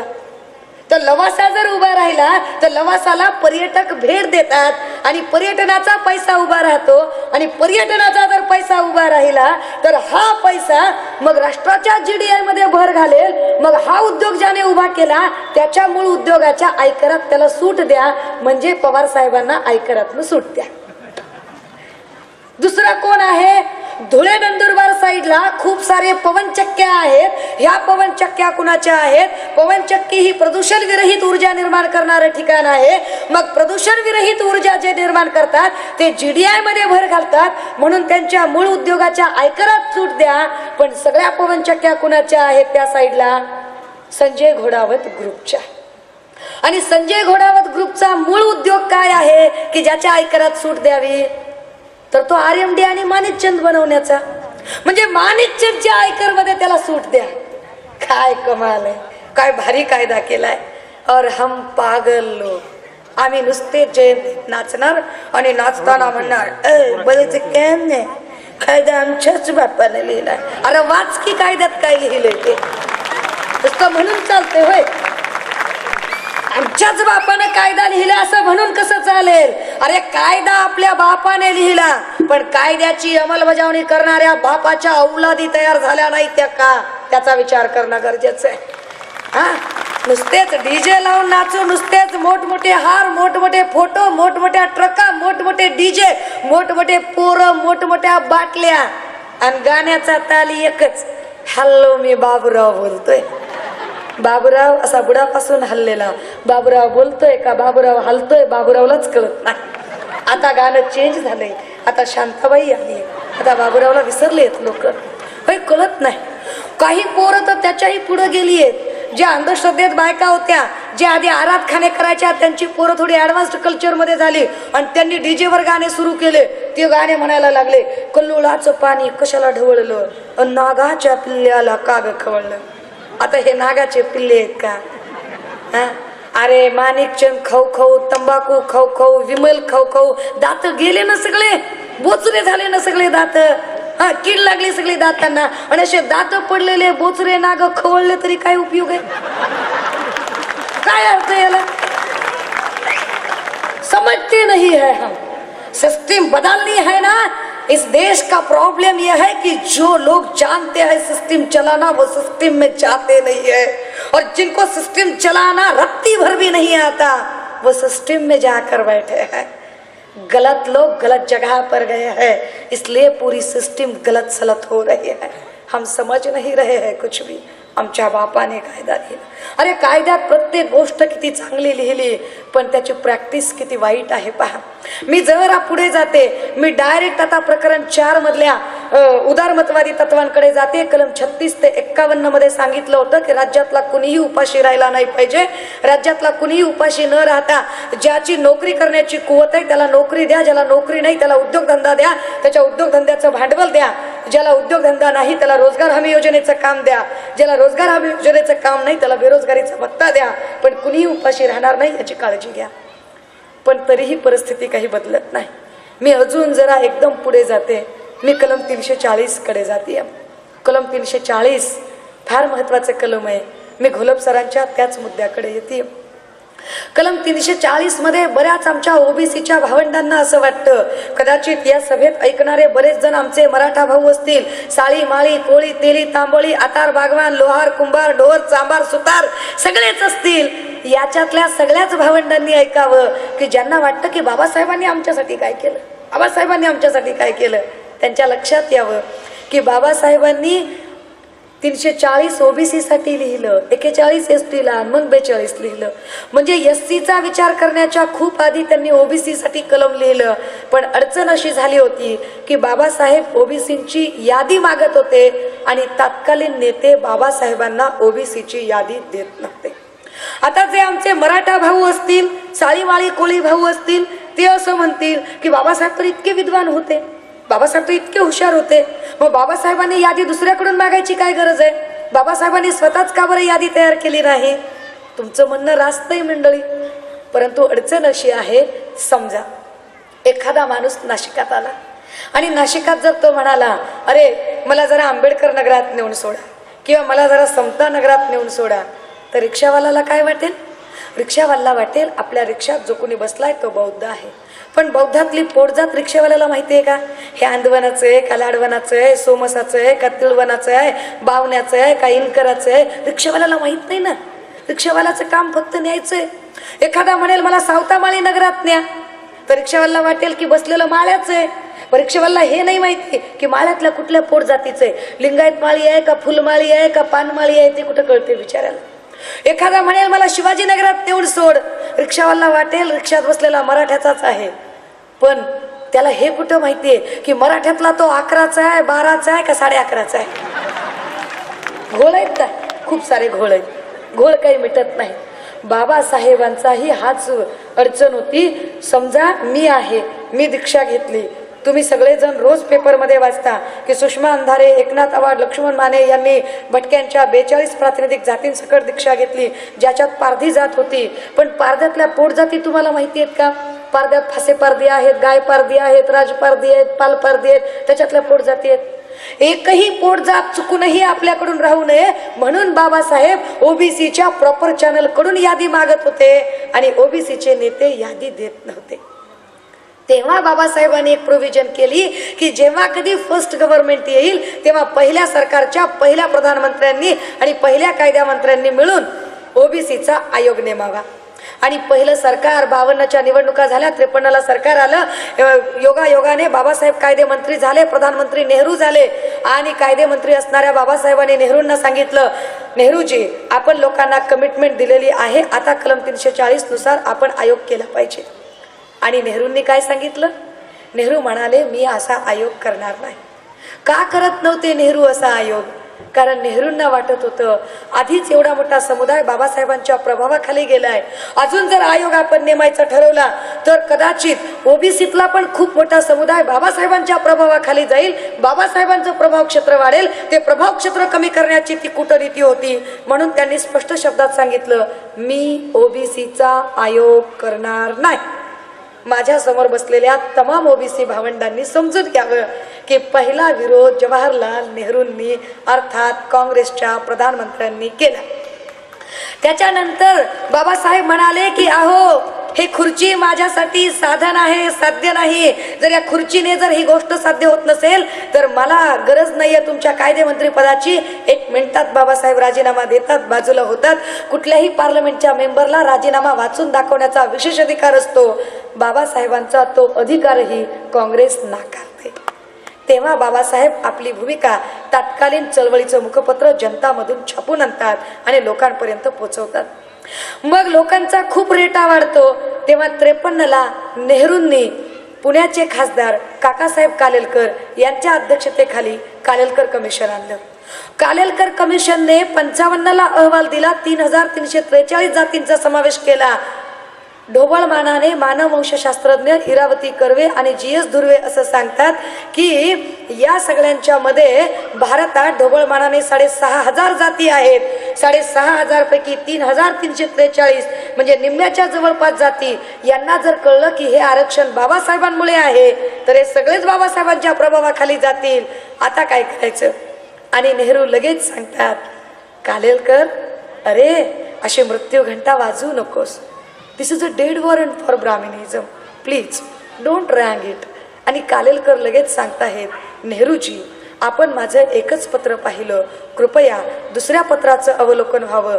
दुसऱ्या पत्रात मजकूर लिहिलाय आयोगाचा अध्यक्ष या नात्याने जरी मी या आयोगामध्ये 3343 जातींचा समावेश केला असला तरी यांना आरक्षण द्यावंच या मताचा मी अजिबात नाही. झालं नेहरूंना एवढंच पाहिजे होतं. नेहरूंनी लगेच लिहिलं की सदर आयोगाच्या अध्यक्षाचे आयोगाच्या संबंधाने असणारे मत विसंगत असल्या कारणाने हा आयोग आम्ही रद्दबातल करतोय. आणि नेहरूंनी आयोग खारिज केला. ओबीसीच्या आमच्या तमाम मंडळींनी समजून घ्यावं की नेहरूंनी आयोग खारिज केला. त्याच्यानंतर आले शास्त्रींना बिचाऱ्यांना काम करता आलं नाही. त्यांचं सँडविच झालं. कारण आधीचे प्रधानमंत्री प्रचंड ग्लॅमरस आणि नंतरच्या इंदिरा गांधी प्रचंड महत्वाकांक्षी, याच्यामध्ये ते बिचारं दबून मेलं. शास्त्रींना काम करता आलं नाही. मग लोकांनी इंदिरा गांधींच्या मागे रेटा लावला की अहो ओबीसीचं कमिशन करा. पुन्हा एकदा आमच्या ओबीसीच्या भावंडांनी समजून घ्यावं. इंदिरा गांधींनी स्पष्ट शब्दात सांगितलं अगर मेरे पिता ने नहीं किया तो मेरे करने का सवाल ही नहीं आता, मैं नहीं करूंगी। मग 75चा काळ उजडला, इंदिरा गांधींचे अनेक निर्णय वादग्रस्त ठरले, आणीबाणी झाली, मध्यावधी निवडणुका झाल्या, जनता पक्षाचं सरकार आलं, मोरारजी देसाई पंतप्रधान झाले, इंदिरा गांधीचं सरकार गडगडलं, पुन्हा लोकांनी उचल खाल्ली, ओबीसीचं काय, आणि जनता पक्षाच्या काळात दुसरं ओबीसीचं कमिशन मोरारजी देसाईंनी नेमलं, अध्यक्ष होते बिंदेश्वरी प्रसाद मंडल। बिंदेश्वरी प्रसाद मंडल यांच्या अध्यक्षतेखाली मंडल कमिशन आलं, 77ला मंडल कमिशन आलं, 79ला मंडल कमिशननं रिपोर्ट दिला आणि मंडलने सांगितलं ओबीसी मध्ये 3743 जाती येतात, म्हणजे पहिल्यापेक्षा 400 जाती जास्त सांगितल्या। आता तर अवघडच कार्यक्रम होता, पण अडचण अशी झाली की 79ला जेव्हा कमिशननं रिपोर्ट दिला, अगदी त्याच वेळेला जनता पक्षाचं सरकार पडलं होतं, पुन्हा एकदा इंदिरा गांधीचं सरकार आलं होतं। इंदिरा गांधींनी पुन्हा सांगितलं मागील गव्हर्नमेंटचा फॉलोअप घेणे ह्याचं मी काही कारणच नाही, मी त्याला बांधीलच नाही। इंदिरा गांधींनी सपशेल शब्दात नकार दिला। 79चा आयोग तसाच गुलदस्त्यात राहिला, 10 वर्ष उलटून गेली। 84ला इंदिरा गांधींची हत्या झाली, मग राजीव गांधी आले, मग राजीव गांधींनाही लोक विचारत होते, मग आले व्हीपी सिंग, जनता दलाचं सरकार, काँग्रेसचा बाहेरनं पाठिंबा, आणि जनता दलाच्या काळामध्ये मग व्हीपी सिंगांच्या समोर लोक मागणी ठेवायला लागले। तेव्हा व्हीपींना असं वाटलं की चलो जाते जाते हिस्ट्री में नाम कर जाएंगे, आणि व्हीपी सिंगांनी मग म्हटलं की चला किती जाती आहेत, 3743, एकूण जाती किती, 6500, 6500 पैकी 3743 म्हणजे निम्म्यापेक्षा जास्त, म्हणजेच 52%, असा आला ओबीसीचा आकडा, 52%। आणि मग 52%तलं व्हीपी सिंगांनी हत्ती सोडून दिला आणि शेपूट धरून ठेवलं। 52% रिझर्वेशन द्यायच्या ऐवजी त्यांनी 27% रिझर्वेशन दिले, उर्वरित तसंच राहिले। परंतु हे रिझर्वेशन 100% लागू व्हावं म्हणून तमाम आंबेडकरी जनता रस्त्यावर आली। ओबीसीच्या आमच्या तमाम भावंडांनी समजून घ्यावं, मराठा, साळी, माळी, कोळी, तेली, तांबोळी, आतार, बागवान, शेख, सिकलगार, सुतार, कुंभार, लोहार सगळ्यांनी समजून घ्यावं की अरे ओबीसीचं 100% इम्प्लिमेंटेशन व्हावं म्हणून या देशातली तमाम आंबेडकरी जनता रस्त्यावर आली होती। आंबेडकरी जनतेचा स्वार्थ तरी काय होता? आंबेडकरी जनतेचा स्वार्थ एवढाच होता की याच आयोगामुळे, याच ओबीसीच्या आरक्षणामुळे 1953ला आमच्या बापाला राजीनामा द्यावा लागला होता, त्या अपमानाचा बदला घ्यायचा म्हणून सगळी जनता रस्त्यावर आली होती। पण ही सगळी जनता जेव्हा रस्त्यावर आली त्यावेळेला या ओबीसीच्या आरक्षणाला विरोध किती लोकांनी केला। आता आमच्या ओबीसीच्या भावंडांनी हेही समजून घ्यावं की बाबासाहेबांनी एवढा सगळं केलं, पण विरोध कुणी केला? इंदिरा गांधीचा तर विरोध झाला तो खुलाच होता, पण अजून विरोध कुणी केला? 3 आघाड्या तयार झाल्या, त्यातली पहिली आघाडी मंडलला विरोध करण्यासाठी भाजपच्या लालकृष्ण अडवाणींनी कमंडलूची रथयात्रा काढली। दुसरा विरोध अरविंद केजरीवालांनी केला, जे अरविंद केजरीवाल आज आम आदमीची भाषा करतात। आता या केजरीवालांना कळलं पाहिजे, अरे ओबीसीत राहणारा आमच आहे ना, तो काय संत्रा मोसंबी आहे का? आमच माणूस आहे ना। पण याच केजरीवालांनी त्या काळामध्ये युथ फॉर इक्वॅलिटीचा बॅनर चालवला। जे कुणी नेट वापरणारी पोरं अँड्रॉइड मोबाईल घेऊन फिरत असतील, गुगल मध्ये जा, युथ फॉर इक्वॅलिटी टाईप करा, सर्च करा, तुम्हाला सापडेल की अरविंद केजरीवालने किती टोकाचा विरोध त्या काळात केला। आणि मग तिसरी आघाडी कुणाची होती? विरोध करणारी तिसरी आघाडी होती काँग्रेसची, पण ही फार जबरदस्त आघाडी होती, ही फार छुप्या पद्धतीने तयार केलेली आघाडी होती। आघाडी काय होती? काँग्रेसने एक वेगळीच खेळी खेळली। काँग्रेसने सांगितलं की तुम्ही मंडलचे इम्प्लिमेंटेशन करा, आमची हरकत नाही, परंतु मंडलचे इम्प्लिमेंटेशन करताना सायमल्टेनियसली तुम्ही अॅट्रॉसिटी ऍक्ट पण आणा। वरवर आपल्याला वाटतं की चांगली गोष्ट आहे ना अॅट्रॉसिटी ऍक्ट आला, पण टायमिंग चुकीचं आहे। टायमिंग पंचचं राजकारण या ठिकाणी काँग्रेसने केलं। काँग्रेसने काय केलं? 89चं ओबीसीचं रिझर्वेशन आणि त्याच वेळेला 89लाच त्यांनी अॅट्रॉसिटी ऍक्ट आणला, आणि अॅट्रॉसिटी ऍक्ट आणून महाराष्ट्रामध्ये एका नेत्यावर विशेष जबाबदारी सोपवली। नेता बारामतीतनं आला आणि काय सांगितलं नेत्याला? खरं म्हणजे त्यांचा काय बघा, त्यांच्या गावाच्या नावात 12, त्यांची जन्मतारीख 12, त्यांच्या जन्माचा महिना 12, लय अवघड खेळ आहे। आणि नेत्याने इथं येऊन सांगितलं. काय म्हणतोय नेता? नेत्याने एक रुमर पॉलिटिक्स केला. रुमर पॉलिटिक्स थेरी आहे ही, डेव्हिड इस्टननं मांडली राज्यशास्त्रामध्ये. रुमर पॉलिटिक्स थेरी, अफवांच्या राजकारणाचा सिद्धांत. अफवा पसरवली. काय अफवा होती? अफवा अशी पसरवली माननीय पवार साहेबांनी. ते असं म्हणतात इकडे येऊन, मराठ्यांनो सावधान, रस्त्यावर येऊ नका, आंदोलन करू नका. अरे ही जी आंबेडकरी जनता तुम्हाला रस्त्यावर दिसते ना, ती ओबीसीच्या आरक्षणासाठी नाही आली. अरे ही जनता अॅट्रॉसिटी ऍक्ट साठी रस्त्यावर आली आहे. आणि हा अॅट्रॉसिटी ऍक्ट ते तुमच्याच विरोधात वापरणार आहे. झालं, खरोखरच अॅट्रॉसिटी ऍक्ट आला होता. प्रलंबित मागणी होती, पण चुकीच्या टायमिंग मध्ये केली होती. मराठ्यांनी आजूबाजूला बघितलं, सगळी आंबेडकरी जनता. मराठ्यांनी वर बघितलं, अॅट्रॉसिटी ऍक्ट. मराठ्यांना पटलं पवार साहेबांचं म्हणणं. सगळे मराठे सुंबडीत, आपले गडी कुंडीत सावध सुर. ओबीसीच्या रिझर्वेशनचा प्रॉब्लेम काय झाला तो हा झाला.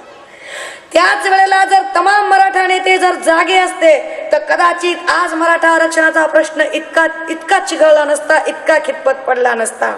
मंडळी, आता मी वर्तमानात येते आणि 10 मिनिट हा समारोपाचे घेते.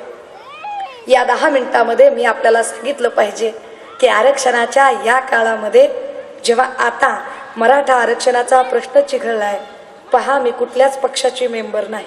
माझ्या बोलण्यावरूनही ते आपल्या लक्षात येत असेल की मी कुठल्याच पक्षाला एक्सक्यूज करत नाहीये. मी कुणाचीच समर्थक किंवा विरोधकही नाही. माझा पक्ष, माझा नेता, माझा विचार, माझा बाप, माझा झेंडा फक्त आणि फक्त डॉक्टर बाबासाहेब आंबेडकर आहे. मला काही संबंध नाही. मला पैसे कमवायचे असते तर परळीत राजकारण होतं, मी भाजपचंही काम करू शकले असते. मी विलासरावांच्या कॉलेजला शिकत होते, विलासराव मला नावानिशी ओळखायचे. मी तिथे राहिले असते तर व्यंकट बेदरेच्या ऐवजी मीच आमदार झाले असते, काहीच प्रॉब्लेम नव्हता. पवार साहेबांनी MLC देऊ केली होती, सहज घेऊ शकले असते, काही प्रॉब्लेम नव्हता. हे सगळं कुणीतरी एक जणाने ही जबाबदारी घ्यावी लागेल. आज घडीला मराठा आरक्षणाचा प्रश्न चिघळलेला असताना आपण नीट समजून घ्या मंडळी. विनायक मेटे ज्या मराठा आरक्षणाची भाषा करतात ते मेटे फक्त MLC संपत जेव्हा येते तेव्हाच आरक्षणाचा प्रश्न मांडतात. एकदा का MLC मिळाली की परत ते आरक्षणावर बोलत नाही. जानकरांची परिस्थिती तीच आहे. इलेक्शनच्या आधी धनगर आरक्षणावर बोलणारे जानकर आता इलेक्शन संपल्यानंतर एक चकार शब्दाने बोलत नाही. तीच परिस्थिती शेट्टी आणि खोतांची आहे की इलेक्शनच्या आधी म्हणजे जेव्हा काँग्रेसची सरकार होती तेव्हा बंटी पाटलांच्या मतदारसंघात जाऊन धुडगूस घालणारी ही माणसं आज घडीला मात्र दुष्काळात मराठवाडा होरपळत असतानाही चकार शब्दाने ते बोलत नाहीत, कारण यांची सत्तेची साठगाठ आहे. हे बोलणार नाही. मराठा आरक्षणाच्या संबंधाने आपण सहज समजून घ्या की बघा, एक गोपीनाथ मुंडे एकच वंजाऱ्याचा आमदार होता, एकच. तो एकच आमदार होता तरी सुद्धा त्यांनी ओपन मधले वंजारी ओबीसीत आणले आणि ओबीसीतले वंजारी एनटीत आणले. मराठ्यांचे किती प्रतिनिधी होते? अरे सगळ्यात जास्त महाराष्ट्रात मुख्यमंत्री कुणाचे झाले? मराठ्यांचे. उपमुख्यमंत्री मराठ्यांचे, आमदार मराठ्यांचे, खासदार मराठ्यांचे. साखर कारखाने कुणाचे? मराठ्यांचे. दूध डेअरी कुणाची? मराठ्यांची. ऑइल मिल कुणाची? मराठ्यांची. पेपर मिल कुणाची? मराठ्यांची. बागायत समिती कुणाच्या? मराठ्यांच्या. शाळा कॉलेजेस कुणाचे? मराठ्यांचे. जिल्हा परिषदा कुणाच्या ताब्यात? मराठ्यांच्या. पंचायत समित्या कुणाच्या ताब्यात? मराठ्यांच्या. ग्रामपंचायती कुणाच्या ताब्यात? मराठ्यांच्या. महापालिका कुणाच्या ताब्यात? मराठ्यांच्या. मग आरक्षण कुणाला मागताय? का नाटक चाललंय आरक्षणाचं? अरे जर सत्तेतच तुम्ही आहात तर कुणाला आरक्षण मागताय तुम्ही? आम्ही काय डोक्याला गोड तेल लावलंय का धोत्रावर इन करतोय? कळत नाहीये का काय चाललंय ते? काय चाललं होतं? अरे कालपर्यंत तर तुमची नाटकं चाललेली होती ना. कालपर्यंत कोणी श्रीमंत कोकाटेंना विचारायचं की अहो जातीवादी विधान करणारा अण्णा जावळेचा काय संबंध मराठा महासंघाचा? तेव्हा कोकाटे सांगायचे मराठा महासंघ आणि मराठा सेवा संघाचा संबंध नाहीये. मग लोक प्रदीप साळुंखेंना विचारायचे, अहो तुम्ही सांगा, ती जातीवादी विधान करणारी शालिनी पाटलांचा तुमचा काय संबंध? ते म्हणायचे शालिनी पाटलांचा आमचा संबंध नाही. मग कुणीतरी खेडेकर साहेबांना म्हणायचं, शरद पवारांचा आणि तुमचा किंवा तुमचा आणि जितेंद्र आव्हाडांचा काय संबंध? ते म्हणायचे आमचा आणि पवारांचा, आमचा आणि आव्हाडांचा संबंध नाही. दादा तुमचं नाव पवार आहे पण तुम्ही त्यातले पवार नाहीत. आता हे सगळं चालू असताना जे म्हणत होते आमचा कुणाचा संबंध नाही, तेच कोकाटे, तेच सोळंके, तेच पवार, तेच खेडेकर, तोच जावळे, तीच शालिनी पाटील औरंगाबादला आरक्षण मेळाव्याला एका स्टेजवर आलेच कसे काय? कालपर्यंत जातीवादी विधान करणारे जितेंद्र आव्हाड आज पुरोगामी भाषा करायला लागले. अरे काल नरेंद्र दाभोळकरांना लोकांनी गोळ्या घालून मारलं, तेव्हा शरद पवारांना पुरोगामी महाराष्ट्राची भाषा आठवली नाही. एवढ्या सगळ्या लोकांवरती जातीय हल्ले झाले, तेव्हा शरद पवारांना पुरोगामी भाषा आठवली नाही. अरे माणसांच्या खांडोळ्या केल्या, कत्तली केल्या, संडासच्या चेंबर मध्ये माणसं कोंबून मारली, खैरलांजीला अगदी विटंबना करून मारली, जवखेडा खरड्यामध्ये माणसं कशा पद्धतीनं मारली, तेव्हा शरद पवारांना पुरोगामी महाराष्ट्राची भाषा आठवली नाही. आणि जितेंद्र आव्हाडांना छोटासा गालगुच्चा काय कुणी घेतला? पवार साहेबांनी एक पत्रच लिहिलं पुरोगामी महाराष्ट्रावर एका गालगुच्च्यासाठी. अरे वा, बाबा पुरंदरेचे आम्ही समर्थक नाहीत, बाबा पुरंदरे काही आमचा जावई नाही, पण एका बाबा पुरंदरेला पुरस्कार मिळू नये म्हणून गावोगावी जाऊन शिवजागर परिषदा घेणारे जितेंद्र आव्हाड, एका तरी दलित हत्याकांडावर का शिवजागर परिषद घेतली गेली नाही का? अरे मागा घेतली नाही. आता तरी रोहित वेमुल्ला प्रकरणात तरी एखादी शिवजागर परिषद जितेंद्र आव्हाडांनी घ्यायची होती, मग आम्ही तुम्हाला मानलं असतं. आम्हाला काही कळत नाही काय मराठा तितुका मेळ व्हावा आणि बाकी बहुजन काय लोळ व्हावा का? चाललंय काय नेमकं, कुठल्या पद्धतीनं चाललंय? कालपर्यंत ब्राह्मणांना शिव्या देणारे, मग अधिवेशनामधला अध्यक्षीय पाहुणा नितीन गडकरी चालतोच कसा काय? ब्राह्मणांना तर शिव्या घालता ना. 50 वर्ष चळवळीतले लोक सांगायला लागलेत की ब्राह्मण्यवादी जे लोक असतात ते शत्रू असतात चळवळीचे, तेव्हा तर यांना पटत नव्हतं. पण सत्तेचा सुकाणू जसाही मराठ्यांकडून ब्राह्मणांकडे वळला, तेव्हा मात्र यांना कळायला लागलं की ब्राह्मण शत्रू आहे. एवढं नाही लक्षात येत मंडळी. या राज्यघटनेला तहस नहस करणारी माणसं, मी आता कलम 368 कडे येते आणि थांबते. कलम 368 मध्ये बाबासाहेबांनी सांगितलं होतं की मी एवढी सगळी राज्यघटनात लिहिली आहे तुमच्यासाठी. या घटनेमध्ये जर काही कमी असेल तर ऍड करा, जास्त असेल तर कमी करा. याच्यासाठी 3 घटना दुरुस्त्या सांगितल्या होत्या, 3 प्रकारच्या: simple majority, special majority plus 2/3 majority in state assembly. Simple majority मध्ये सांगितलं होतं अकॉर्डिंग टू आर्टिकल 368A 368 नुसार फक्त एखाद्या गावाचं, राज्याचं, भागाचं नाव बदलायचं असेल तर साध्या बहुमताने दुरुस्ती करा. म्हणजे 543 पैकी 200 जरी लोक हजर असतील आणि 101 लोकांनी यस म्हटलं तरी ठराव पारित होईल. विशेष बहुमताची दुरुस्ती: 2 राज्यांचा, 2 सीमांचा, 2 नद्यांच्या पाण्याचा प्रश्न जर असेल तर अशी दुरुस्ती झाली पाहिजे. विशेष बहुमत म्हणजे काय? 543 पैकी किमान 272 खासदारांनी यस म्हटलं पाहिजे.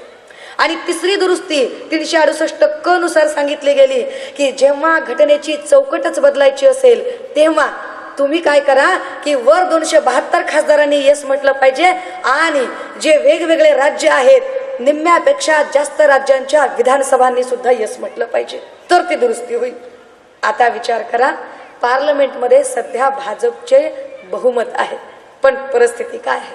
भाजपचं पार्लमेंटमध्ये बहुमत आहे, परंतु घटनेचं स्ट्रक्चर बदलायचं असेल तर 368 क मध्ये जाणं त्यांना भाग आहे.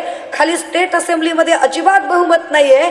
म्हणून घोलप सर जे म्हणाले की कितीही काही झालं तर त्याला धक्का लागत नाही, कारण असेंब्लीमधलं बहुमत अजिबातच नाहीये स्टेट असेंब्लीमध्ये. मग स्ट्रक्चर कशाला म्हणायचं? तर स्ट्रक्चरचा त्यांनी पुन्हा 1973चा केशवानंद भारती खटला, त्यात सुप्रीम कोर्टने काही गाईडलाईन दिली आणि सुप्रीम कोर्टने 4 गोष्टी सांगितल्या. कशाला म्हणायचं स्ट्रक्चर? तर एक सांगितलं, या देशामध्ये कायदे मंडळ, कार्यकारी मंडळ, न्याय मंडळ हे 3 वेगवेगळे असतील. सत्ता विकेंद्रित असेल, सत्तेचं केंद्रीकरण नसेल, या तिघांच्या वर कुणीही नसेल. अगदी त्याच वेळेला त्यांनी पुन्हा सांगितलं की दुसरं तत्व, या देशाचं नाव भारत, भारत आणि भारतच असेल. ते नाव तुम्हाला अजिबातच बदलता येणार नाही. तुम्ही ते नाव बदलूच शकणार नाही. तिसरी गोष्ट सांगितली की या देशामध्ये तुम्हाला या देशाचा इतर देशांशी जर व्यापारी करार करायचा असेल, तह करायचा असेल, तर या देशाचे सार्वभौमत्व धोक्यात येईल असा एकही व्यापारी तह किंवा करार तुम्हाला करता येणार नाही. जर करायचा असेल तर कलम 368 क ची किचकट पद्धत तुम्हाला स्वीकारावी लागेल. आणि चौथं तत्व सांगितलं होतं, याला आमच्या मराठवाड्याच्या भाषेत ज्ञानबाची मेख म्हणतात. ते चौथी गोष्ट बाबासाहेब लिहून ठेवतात की वर जी मी पद्धत सांगितली त्यात तुम्हाला कधीही बदल करता येणार नाही, कधीच नाही. हा फार मोठा स्ट्रोक आहे. आता मंडळी विचार करा की 4 गोष्टी त्यांनी सांगितल्या, कायदे मंडळ, कार्यकारी मंडळ, न्याय मंडळ, ह्या 3 गोष्टी वेगळ्या असतील, त्याच्यावर कुणी असणार नाही, तरीही घटनेला स्ट्रोक देण्याचे प्रयत्न केले जातात. पहिला स्ट्रोक त्यांनी दिला होता की जेव्हा त्यांनी 1999ला घटनेची पुनरावलोकन समिती बसवली. सी व्यंकटचलय्या त्याचे अध्यक्ष होते, सोली सोराबजी त्याचे मेंबर होते. आणि त्यावेळेला समिती बसवली भाजपने आणि मेंबर घेतला राष्ट्रवादीचा तारिक अनवर. कोण होते तारिक अनवर? विदेशीच्या मुद्द्यावर जेव्हा शरद पवार बाजूला पडले त्यावेळेला पी.ए. संगमा, तारिक अनवर आणि शरद पवार ही 3 माणसं जी बाजूला आली होती, त्यातले तारिक अनवर हे एक मेंबर. हे मेंबर पुनरावलोकन समितीत, विचार करा, भाजपच्या समितीत राष्ट्रवादीचा माणूस म्हणजे बळणच की नाही, उगत सवतीचं लेकरू मांडीवर घेऊन दाटूनच हसल्यासारखं, असं कुठं होत असतंय का बरं? पण असं त्यांनी केलं कारण गेम असा होता की जर कधी तारिक अनवर त्या समितीत आले तर तारिक अनवर असं सुचवतील की अहो, विदेशी व्यक्ती पंतप्रधान होऊ नये असं एक कलम या घटनेत टाका. आणि असं कलम जर घटनेत टाकलं तर घटनेच्या स्ट्रक्चरला धक्का लागला असता. आणि स्ट्रक्चरला जर धक्का लागला असता तर वाईट कुणाला वाटलं असतं? तर घटनेचा शिल्पकाराची लेकरं, तमाम आंबेडकरी जनता. आणि मग आंबेडकरी जनतेला वाईट वाटलं असतं तर इमोशनल जनता रस्त्यावर आली असती. आणि इमोशनल जनता रस्त्यावर आली असती तर भाजप म्हणायला तयार होती, आम्ही केलं का? आम्ही केलं? कुणी केलं? हे तारिक अनवरनं केलं, राष्ट्रवादीच्या माणसाने केलं. अरे त्यातही मुसलमानाने केलं, मुसलमानाने. आणि आमचं मुसलमानाचं जमतच नाही. एकाच वेळेला दलित वर्सेस मुस्लिम समांतर संघर्ष, दलितांना मुसलमानापासून तोडण्याचा हा प्रयत्न होता. चला, पुढचा स्ट्रोक त्यांनी काय दिला? कायदे मंडळ, कार्यकारी मंडळ, न्याय मंडळ याच्यावर कुणी असू नये म्हटलं. आणि 4 वर्षापूर्वी काही अण्णा लीला सुरू झाल्या जंतर मंतर मैदानावर. या लीला इतक्या भारी होत्या की यामध्ये अरविंद केजरीवाल, मनीष सिसोदिया, किरण बेदी आणि अण्णा 4 माणसं होती. Manish Sisodia is a bloody media manager. हा इतका मीडिया मॅनेज करणारा माणूस होता की जेव्हा केजरीवाल आणि अण्णा एकत्र होते तेव्हा सगळीकडे बातम्या अण्णाच्या चालू होत्या. अण्णा केजरीवाल वेगळे झाले, सिसोदिया केजरीवालच्या गटात गेला, अण्णाच्या बातम्या कमी झाल्या, केजरीवालच्या बातम्या वाढल्या. काय केलं या लोकांनी? हे लोक म्हणाले लोकपाल आणायचे. आणि लोकपालाला काय करा? लोकपालाला आमदारांची चौकशी करायचा अधिकार द्या. कायदे मंडळात सगळे आमदार आहेत. लोकपालाला कार्यकारी मंडळ, मंत्र्यांची चौकशी करायचे अधिकार द्या, म्हणजे कार्यकारी मंडळ. लोकपालाला न्यायाधीशाची चौकशी करायचे अधिकार द्या, म्हणजे बघा, कायदे मंडळ, कार्यकारी मंडळ, न्याय मंडळ तिघांची चौकशी करायचा अधिकार लोकपालाला द्यावा असं अण्णा सांगतात. आता जर तिघांची चौकशी करायचा अधिकार लोकपालाला द्यायचा आहे तर लोकपाल कुठे बसवावा लागेल? लोकपाल तिघांच्या वर बसवावा लागेल, म्हणजे सत्तेचं केंद्रीकरण होईल. म्हणजे संसदीय लोकशाहीपासून अध्यक्षीय लोकशाहीकडे प्रवास ज्यांना न्यायचा होता त्यांनी ही खेळी केली होती. अण्णा जस्ट पॉलिटिकल स्टूक, याच्या पलीकडे काहीच नव्हतं. उलट लोकांनी विचार केला नाही की रातोरात नॉन करप्शनची भाषा करणारे अण्णा हजारे, 7वीं फेल आदमी उधर मिलिट्री में जीप चलाता था, इधर आकर वो देश चलाने की बात करने लगा. आणि आमचे येडे बोलो रे बोलो, जय भीम बोलो. ऐसे बोलने से थोड़ी भीम की जय होती है, कुछ अकल के दरवाजे भी तो खोलो और खोल कर देखो कदम कदम पे सिस्टम कैसे जाल बिछा के खड़ी है. आणि मग आल्या किरण बेदी, अशा झेंडा लहरावतच आल्या, त्यात बिचाऱ्या झेंडाच फडकवायला लागल्या. किरण बेदी स्वतःला नॉन करप्टेड म्हणवतात, मलाही वाटायचं त्या नॉन करप्टेड असतील, पण मी नंतर विचार करत होते नॉन करप्टेड IAS अधिकारी फार फार तर लेकीचं लग्न दणक्यात करू शकतो, फार फार तर एखादं पोरगं फॉरेनला पाठवू शकतं किंवा एखादं छान बंगला बांधू शकतं. मग किरण बेदी नॉन करप्ट असतील का? त्यांनी कधी करप्शन केलं नाही का? मग त्यांनी जर करप्शन केलं नसेल तर मग त्यांच्याकडे वास्तव, विजेता, शूट ॲट लोखंडवाला, खलनायक यासारख्या चित्रपटांना फायनान्स करायला पैसा आला कुठून? आता लोकांना वाटेल ताई हा तर गौप्यस्फोटच आहे. हा काहीच गौप्यस्फोट नाही. जा आणि सर्च करा, माहिती मिळेल. म्हणजे झालं असं की मुंबईत मी चेंबूरला अशीच एकदा भाषणाला गेले, मी बोलायला लागले, माझ्या समवेत तसेच मंचावरती दीपक भाऊ निकाळजी होते. ते म्हणाले ताई जिंदगी में पहली बार ऐसा भाषण सुना जो दिमाग को झकझोर दे, चलिए प्लीज आपण आपल्या घरी जाऊन चहा घेऊया. आणि त्यांच्या छेडानगर मधल्या लक्ष्मी बंगल्यामध्ये आम्ही चहा घ्यायला गेलो. आता नवीन घरात आपण सहज इकडे तिकडे बघतो, मी अशी बघायला लागले तर संजय दत्त, दीपक निकाळजे आणि किरण बेदी यांचा एकत्र फोटो. भाऊंना म्हटलं भाईजी ये चोर पोलीस इकट्ठे कैसे? ते मला म्हणतात ताई ये वैसी वाली तस्वीर नहीं है. मैंने पूछा फिर कैसी वाली है? ते म्हणतात ताई एक्चुअली जब जब संजू बाबा की फिल्म बनती है ना तो हम लोगों को भरोसा होता है कि चाहे फिल्म हिट हो या न हो, लेकिन हमारा जितना इन्वेस्ट किया हुआ पैसा है वो बॉक्स ऑफिस पर वसूल हो जाता है. तो जब जब संजू बाबा की फिल्म होती है उसमें 50% का फाइनेंस किरण बेदी जी का रहता है. कुठून आले किरण बेदीकडे एवढे पैसे? नॉन करप्शनची भाषा करणाऱ्या किरण बेदी. अरविंद केजरीवालांच्या बद्दल तर आताच बोलून झालं. मंडळी, राज्यघटनेला स्ट्रोक देणारे भले भले आले आणि गेले, त्यांच्याने काही फरक पडत नाही. हा पण एक गोष्ट लक्षात असू देत, जे लोक म्हणतात की आरक्षणाची मर्यादा 10 वर्षांची होती ते थोडीशी गल्लत करतात. मुळात राजकीय आरक्षण आणि सामाजिक आरक्षण अशा दोन वेगळ्या गोष्टी आहेत.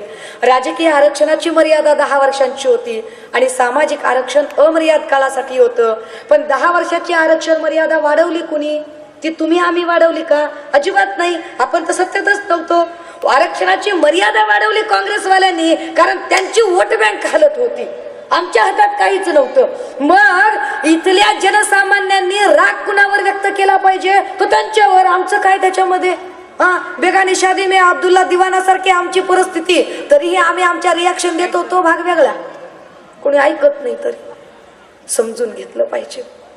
या सगळ्यांच्या मध्ये आज घडीला कितीही घटनेला स्ट्रोक बसले असले, अटलजींसारखा माणूस सांगून सांगून थकला, घटना तो हम बदल के रहेंगे, घटना तो हम बदल के रहेंगे. भैया आप घटना तो नहीं बदल पाए, हाँ लेकिन खुद के घुटने बदल कर चले गए. ब्रह्मचारी माणूस घुटणे कसा बदलतो हाही एक संशोधनाचा विषय आहे. यावर आम्ही काय बोलावं? आता एवढंच आम्ही सांगू शकतो की 69 वर्षामध्ये जेव्हा लगतच्या लिबिया, सिरिया, इजिप्त यासारख्या देशांमध्ये रक्तरंजित क्रांत्या होत आहेत, तेव्हा भारतातला राग मात्र अत्यंत संयत मार्गाने लोकांचा बाहेर पडतो. त्याला कारण या देशातलं मजबूत संविधान आहे. जे संविधान भारतीय उपखंडातली लोकशाही टिकवून आहे. हे संविधान आपल्या सगळ्यांना माहिती व्हावं म्हणून मला जेवढा शक्य आहे तेवढा असा प्रचंड धावता, अगदी पळत कारण उशिराच आपण थोडी सुरुवात केली, तेवढा धावता आढावा इथं घेण्याचा मी प्रयत्न केला. हे सांगताना मी कुठल्याही पक्षाची द्वेषबुद्धीनं मांडणी करायची म्हणून केली नाही. तसं असतं तर मी एकाच पक्षाबद्दल बोलले असते. मी एकूण इथल्या राजकारणाचा, भारतीय राजकारणाचा पट आपल्यासमोर ठेवण्याचा प्रयत्न केला. पण मंडळी, हे लक्षात घ्या की माझं एकाही पक्षाचं धुराबंधाऱ्याचं भांडण नाही. एकाही माणसाची माझी कसलीही वैयक्तिक दुश्मनी नाही. कुणाशीही माझं व्यक्तिगत भांडण नाही. उलट बाबासाहेबांनी सांगितलेल्या पक्षीय लोकशाहीवर माझा विश्वास असल्यामुळे सगळ्या पक्षांचं सहअस्तित्व मी मान्यच केलं पाहिजे, प्रश्नच नाही. जर माझा विरोध असेलच कुठे तर तिथल्या आयडिओलॉजीला आहे, त्या विचारधारेला आहे. मी विचारांनी वाद घालू शकेन, माझा व्यक्तिगत कुणाशीही वाद नाही. तरी सुद्धा जर चुकून कुणाच्या भावना दुखावल्या गेल्या असतील, चुकून कुणाला वाईट वाटलं असेल, चुकून कुणाला राग आला असेल, कुणाचाही उपमर्द झाला असेल, तसा माझा हेतू नव्हता, पण तरीही जर झाला असेल तर अशा वेळेला सर्व आयोजकांची, संयोजकांची, मंचावरील सगळ्या सन्माननीय मंडळींची मंचासमोरील सगळ्या सन्मान्य मंडळींची, सगळ्या नेत्यांची, सगळ्या कार्यकर्त्यांची, सगळ्या खबऱ्यांची, खबरे फार असतात हल्ली, खबरे फार, यापैकी मी एकाचीही माफी मागणार नाही. मी माझ्या म्हणण्यावर ठाम आहे. कारण बोलून शब्द बदलायला मी काही दिग्विजय सिंग किंवा अण्णा हजारे नाही, मी सुषमा अंधारे आहे. माझ्या प्रत्येक शब्दाशी मी ठाम आहे, माझ्या प्रत्येक शब्दाशी मी बांधील आहे. माझ्या भूमिकेवर मी प्राणपणाने अटळ आहे. भूमिका बदलणाऱ्यांपैकी मी नाही. त्यामुळे मी जर माफी मागितली तर आधी बोललेल्या सगळ्याच गोष्टीवर पाणी फिरेल. त्यामुळे माफी न मागता त्या प्रत्येक शब्दावर ठाम राहते. भावांनो, बहिणींनो, आपण सगळ्यांनी एवढा वेळ माझं म्हणणं हे सगळं ऐकून घेतलं त्याबद्दल आपल्या सर्वांचे मनपूर्वक आभारही मानणार नाही. कारण आभार परक्यांचे मानले जातात. इतक्या पोटतिडकीने, इतका जीव तोडून, महत्वाचं म्हणजे इतकी रिस्क घेऊन, ह्यात फार रिस्क आहे. जे लोक व्यवस्थेची भाटगिरी करतात, व्यवस्था त्यांना पुरस्कृत करते, त्यांना वेगवेगळ्या पदांनी गौरवान्वित करते. याची उदाहरणं आम्ही हरिनरके, नरेंद्र जाधवांसारख्या मंडळीकडून बघितलेली आहेत. पण जे लोक व्यवस्थेची चिरफाड करतात, व्यवस्था त्यांना बहिष्कृत करायला टपलेली असते. मी दुसऱ्या वर्गातला प्राणी आहे. एवढी रिस्क घेऊन आपल्याला सांगते, कारण मला असं वाटतं की मी तुमची बहीण आहे, तुमची लेक आहे, तुमच्यापैकी एक आहे.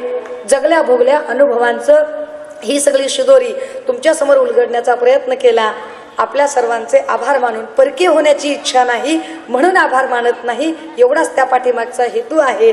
आपण सगळे माझे आहात, मी आपल्या सगळ्यांच्या समवेत आहे. आजच्या या दिवशी 125व्या जयंतीनिमित्तचं हे व्याख्यान या इथं त्याला पूर्णविराम देते, थांबते, रजा घेते. जय ज्योती, जय भीम, जय शाहू, जय जिजाऊ.